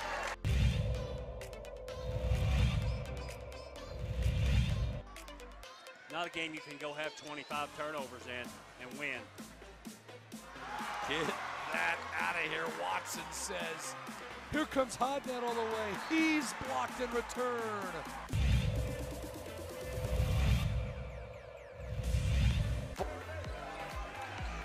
Dickey, did he get it off? He did, and he hit it.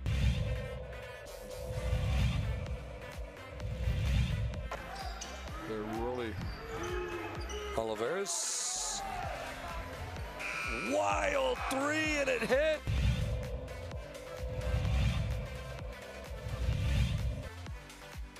Another steal nearly by Hidon. It is a steal. Avalos ahead to Hidon. The two-hand hammer by Hidon. I knew he was going to put that one down.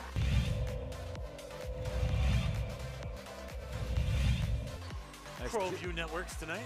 District matchup there. Davidson took it away in transition. Might be time for a jam. Yes. Oh!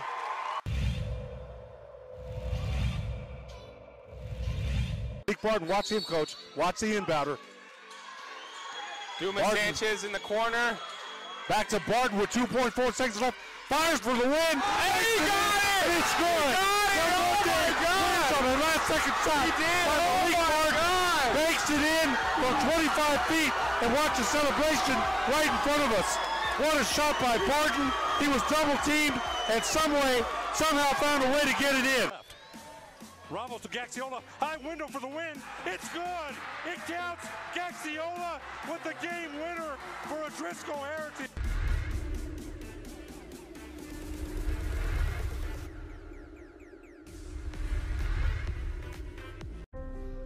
The New Mexico High School Coaches Association, established in 1941, is an organization of New Mexico's best and most professional interscholastic coaches. Coaches across work daily to help our student athletes excel in the classroom, on the field of play, and in our communities. Students that participate in interscholastic activities attain higher grades, higher graduation rates, and higher wages. Responsible for the North-South All-Star Games, statewide coaches award program, and providing multiple professional development opportunities for New Mexico schools. Well, the rich get richer, the poor get the picture. The bombs never hit you when you're down so low. It's a Midnight Oil lyric, but the rich do get richer. Maybe on Friday you missed it amongst all the hoopla that was everything else, but Trevor Bauer signed with the Dodgers. $102 million for 3 years, which is just insanity in its own right. So the Dodgers starting rotation is what? It's who's your ace? Is it Buehler? Is it Kershaw? Is it Bauer? Yes, and thank you. I see your disgust, Rocky fan. Because I'm jealous. Yeah. I am jealous of teams that can do that. And so I have no problem with the Dodgers doing something that they're able to do. I have a problem with baseball's broken model, where there's no cap or there's no salary floor.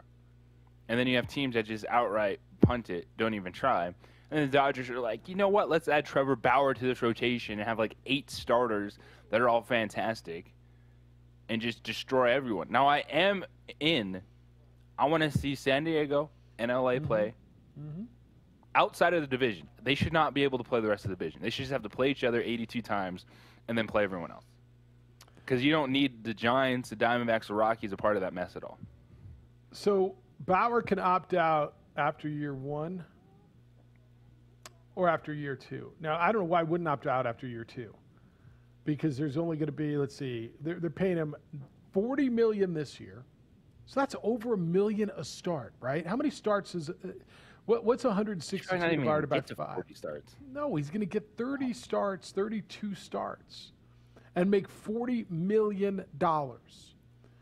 Next year in 2022, he will make $45 million. We're getting to the area of $2 million a start, JJ.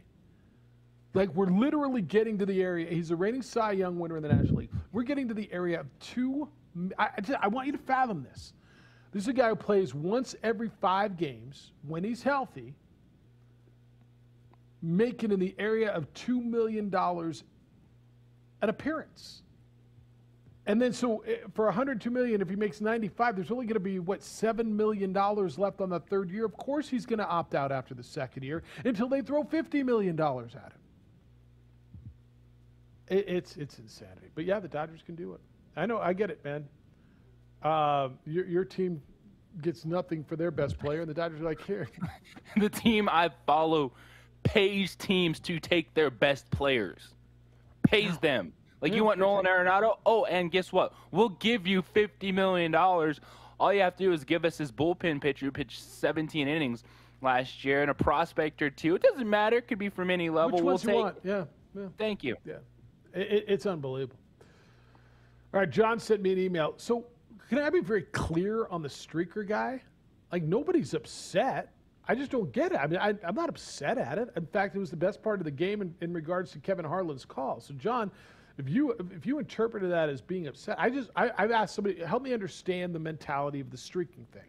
I don't. What is it you're trying to do? Is it just a look at me moment? Is it check out my fabulous junk? Is it I'm going to be on the field? Like that's all. John says, morning guys. Hey, why is everybody so upset with the guy that ran onto the field? We started laughing and cheering him on, especially when the portly guard face planted trying to get him. Then we laughed when he slid down and the security detail all jumped on him. Took 5 or 6 to keep him down, except he wasn't trying to get up. LOL, lighten up. Who's upset? You upset? Lance upset? Well, Lance is probably upset. No, John, nobody's upset, man. All I said is help me understand the whole mentality. All right, here's what I'm going to do. I'm going to go wear a bra and drop my drawers and run on the field. That's Swimsuit. Swimsuit. Second down, 20, 5:03 to go. Someone's run on the field. Some guy with a bra. And now he's not being chased. He's running down the middle of the 40. Arms in the air in a victory salute. He's pulling down his pants. Put up your pants, my man. Pull up those pants. He's being chased to the 30. He breaks a tackle from a security guard. The 20, down the middle, the 10, the 5. He slides at the 1, and they converge on him at the goal line. Pull up your pants, take off the bra, and be a man. And the players with hands on hips at the other end of the field are looking at him and shaking their head and saying, why, oh, why is this taking place in a Super Bowl? Lord, now they're cuffing him. But pull up his drawers, whatever you do. 5:03 to go, timeout on the field. Buccaneers lead it. Kevin Harlan on Westwood 1. Look, Kevin, I mean, men are defined differently in 2021, right? Men can wear bras and drop their drawers and run on the field at the Super Bowl now, Swimsuit. Right? Whatever. He said it was a bra. I'm listening to Kevin Harlan. Men can wear ladies' swimsuits and drop their drawers. That make you feel better?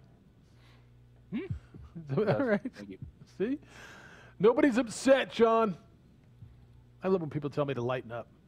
Lighten up, bro. Lighten up. Go hit some waves. I know, brah. I found out what it was for. What was it for? What are you talking about? What was for? Fan running onto the field. I found out what he did it for. What'd you find out?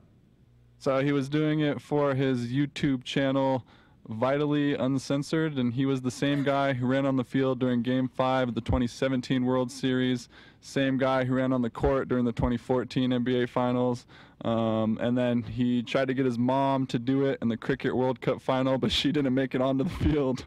And then he tried to get his mom to do in it? that situation? Yep, and then he did it again in the 2019 Champions League final between Liverpool and Tottenham. So he's just a professional streaker. He gets tickets, right? I mean, he's just a professional streaker. And so check out my website and check me. I mean, like, okay, instant cred in the streaking world. Yeah, if that's getting you paid, instant credibility in the streaking world. It's the opening drive. We'll wrap you up when we come back on 95.9 FM and AM 610 Sports Animal. Be a great coach by coaching beyond the game.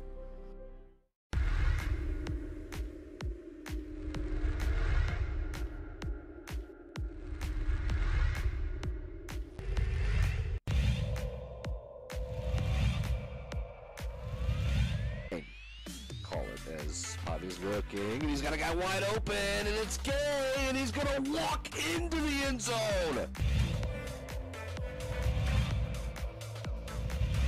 But he did a good job with it. First and goal, it's Chavez to the middle, and Chavez stops. And Stevens in motion. On the handoff to Mitchell. Look out! Oh, see you later. Take it to the house. Fly, Cardinals fly. To the other side, provide some protection. And off to Webskowski again. Look out. See you later. Good night. Touchdown, Webskowski. Gronkowski.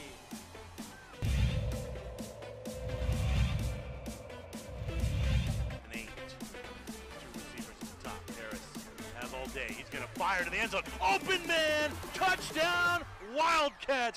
Not a defender inside. A little bit. Gronkowski on the sideline. Hasta mañana. He's off to the races. Touchdown, Clovis. Albuquerque this afternoon. 34-24.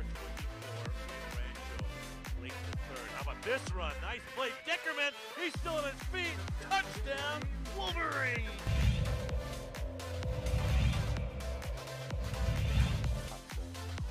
Exactly what they want to get yards.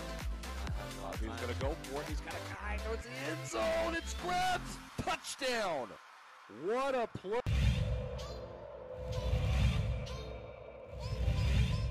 And long here for the Storm. Handoff to, we're going to fake the handoff, excuse me. Davidson on the deep ball. He's got some space, and it's caught. Still on his feet. Touchdown, Storm. Wow. Santa Maria.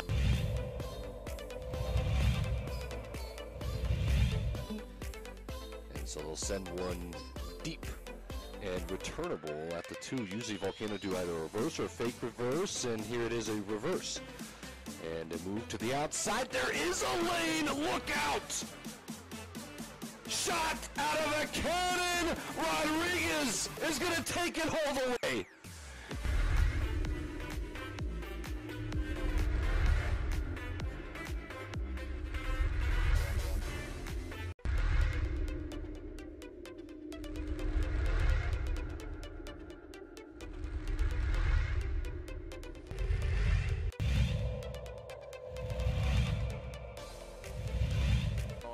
Lovato driving. They're going to count it.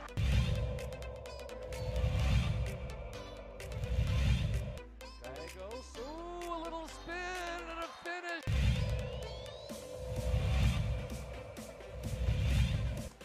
Natalia Chavez. Good spin. Takes a.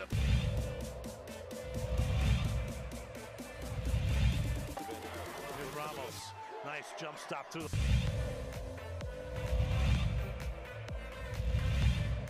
Play with gambling a little bit. Oh, there's a.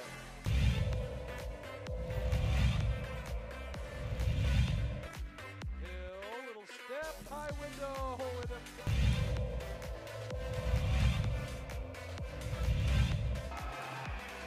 Got the second. To the middle. Here we go. 3.9. It's Cooper's going to run with it. Cooper's going to swing it out to Lowry. Lowry. Portillo couldn't get it off, and Clovis. He goes in. It's waved off. He did not get it off in time. Portillo.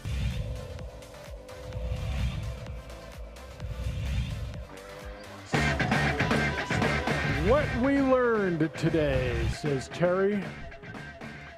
The World Cricket Championship has better security than the Super Bowl, World Series, or NBA Finals. Nice to know. Hey, Micah, that's what you went out and did for that young man today. All right, 505-246-0610. Still have time for you to get in on the World Series. By the way, hey, we never had the Hall of Fame class. Peyton Manning, Charles Woodson, Calvin Johnson, Tom Flores, it's about freaking time. Drew Pearson, it's about freaking time. And John Lynch, amongst others, going into the Hall of Fame. What do you think of the Hall of Fame class? Solid. 2 thumbs up. 2 thumbs up? I got one from Josh. I didn't get one from J-Pole. So, oh, he's got him down.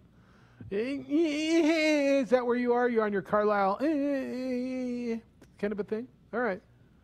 All right, it's good. Tom Flores, to me, was I mean, the no-brainer was Peyton Manning and probably Charles Woodson. Megatron getting in on a shortened career is nice. He deserves it. Tom Flores is, I mean, for crying out loud, how did this take so long? What are we going to do about that commercial that keeps airing? Why isn't Tom Flores in the Hall of Fame? But I guess they could redo that. But it was good. I thought that was good. The other NFL news that surfaced over the weekend is that the Eagles will trade Carson Wentz. And that somehow, so they're looking for a Matthew Stafford type package. If you recall, the Rams traded 2 1s, a 3, and a franchise quarterback. And whether you like Jared Goff or not, he's a franchise quarterback. That was the price to get Matthew Stafford. I see no way in hell somebody is giving them that for Carson Wentz. Do you? It was yes, then it's no. You're hot, then you're cold with the Carson Wentz situation. And I'm thinking, you said it, Jimmy Garoppolo. Do they feel that But what else do they have? Wentz has maybe that extra gear you're looking for? And that's why you take him on. You say, all right, Carson Wentz can be that quarterback that before his knee exploded was in the MVP conversation. Because that's what you're going to have to do is exchange probably some salary to take on said salary. So you're looking along those lines of that level of quarterback. Like, who wants to change? Like, we hear that there could be 18 teams changing quarterbacks. Well, not all those teams are going to get a better quarterback in the conversation. You're going to have to take a chance, but you're not. Like, you can't move that many quarterbacks and say, oh, we won the trade and the other team lost. So Indianapolis would make sense because I guess what does Indy have to give? What kind of package? Picks. Do they have enough? Yeah, you're not. I mean, getting I guess like next year's pick, but just they own all their picks. So they give the next couple of years picks and what else? Okay, so they're going to give how many years worth of ones for Carson? Well, what Wentz? else are you don't? Okay, what else do you want? But what's it if you're Indianapolis? Yeah. How many is it worth? I know what they're going to want. I get Philly's going to want 3 first-round picks. You giving up your next 3 first-round picks for him? I don't feel comfortable at all in that. I don't either. Not 3. I'm struggling at 2, and further compensation if I'm Indianapolis. Now, if Frank Reich is that convinced, he's the head coach there, he was the offensive coordinator with the Eagles. If he's that convinced that he can get Carson Wentz back to that borderline elite level, and whatever he thinks he can do, then he's going to go spend it, and he's going to wager his career on this, right? I mean, literally going to wager your career. They're a team that's close. They are close.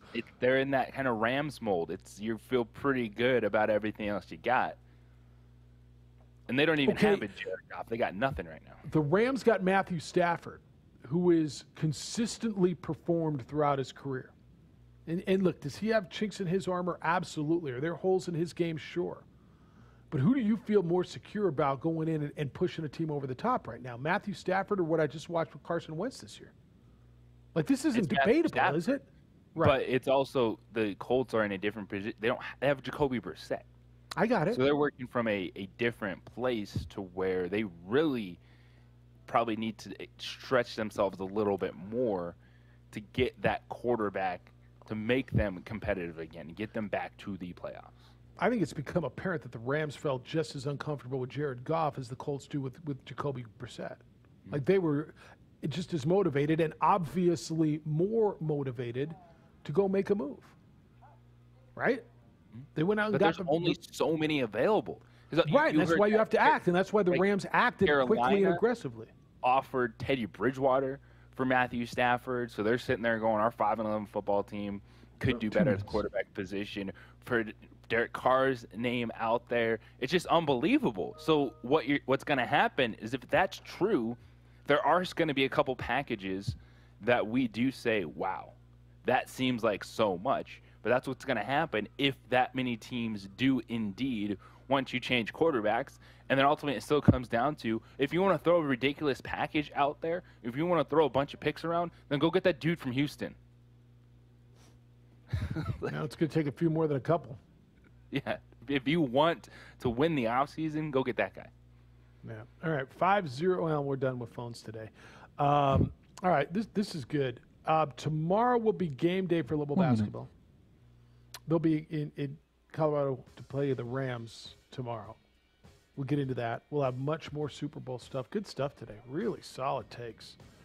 J-Pole, Josh, as always, stellar job steering the ship on ProView. Micah, terrific. Jim Rome Show is next. The Dan Patrick Show will follow that. Sports Bar this afternoon at 3. That's more local talk with Trulio and Carlisle. JJ, enjoy the day. See if you guys can go find a starting pitcher somewhere. Have a day, all. Trevor Bauer's not on the market anymore. Be good to each other, please. Be kind, loving, caring, and sharing. See you tomorrow.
I'll just get a little closer.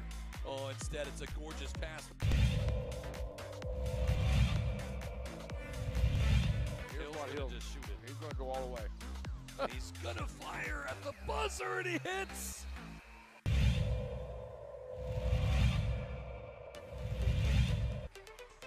Great pass, Hadbury, and thank you very much.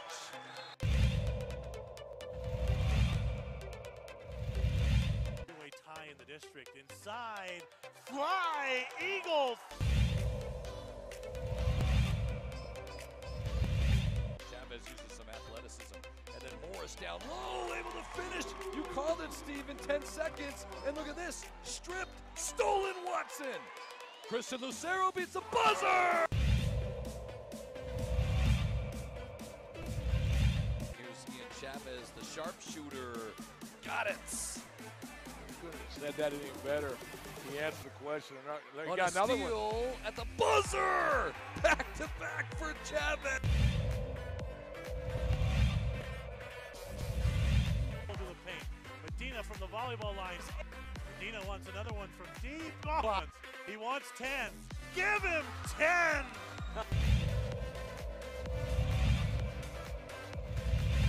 Lewis finds Watson. He's going to finish. One-handed slam.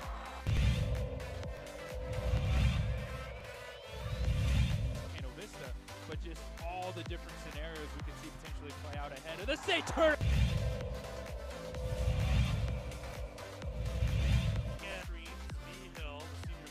Oh! Ho, ho, ho!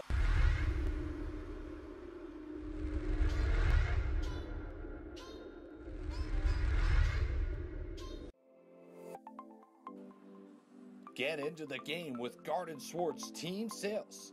They have everything you need, from screen printing, embroidery, and digital printing services, high school letterman jackets, and all high school and club uniforms and individual and team apparel with the most reliable brands like Speedline, Rawlins, and Wilson. And don't forget to check out the latest F7 Shut helmet. It's all at Garden Swartz Team Sales. Give them a call, 505-884-1234. Garden Swartz Team Sales.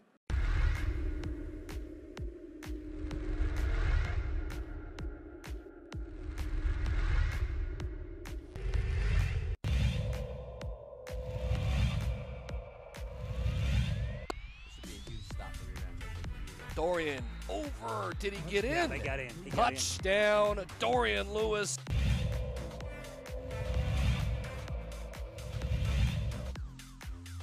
Seconds to play. Benavides looking, still looking up the middle. It's intercepted. It's picked off by Freddie Anaya, and Roswell's season will end perfect.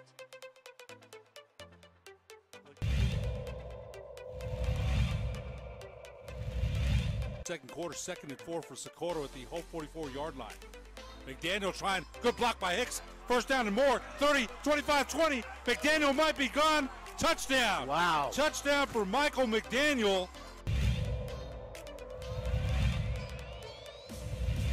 It's 40 seconds this year. It's not like 25 like it used to be. He laterals it back. What a play by Hightower. Pitch.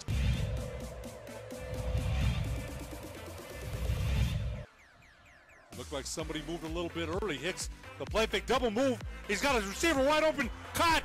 One man to beat. Touchdown. Touchdown to number 17, Nathaniel.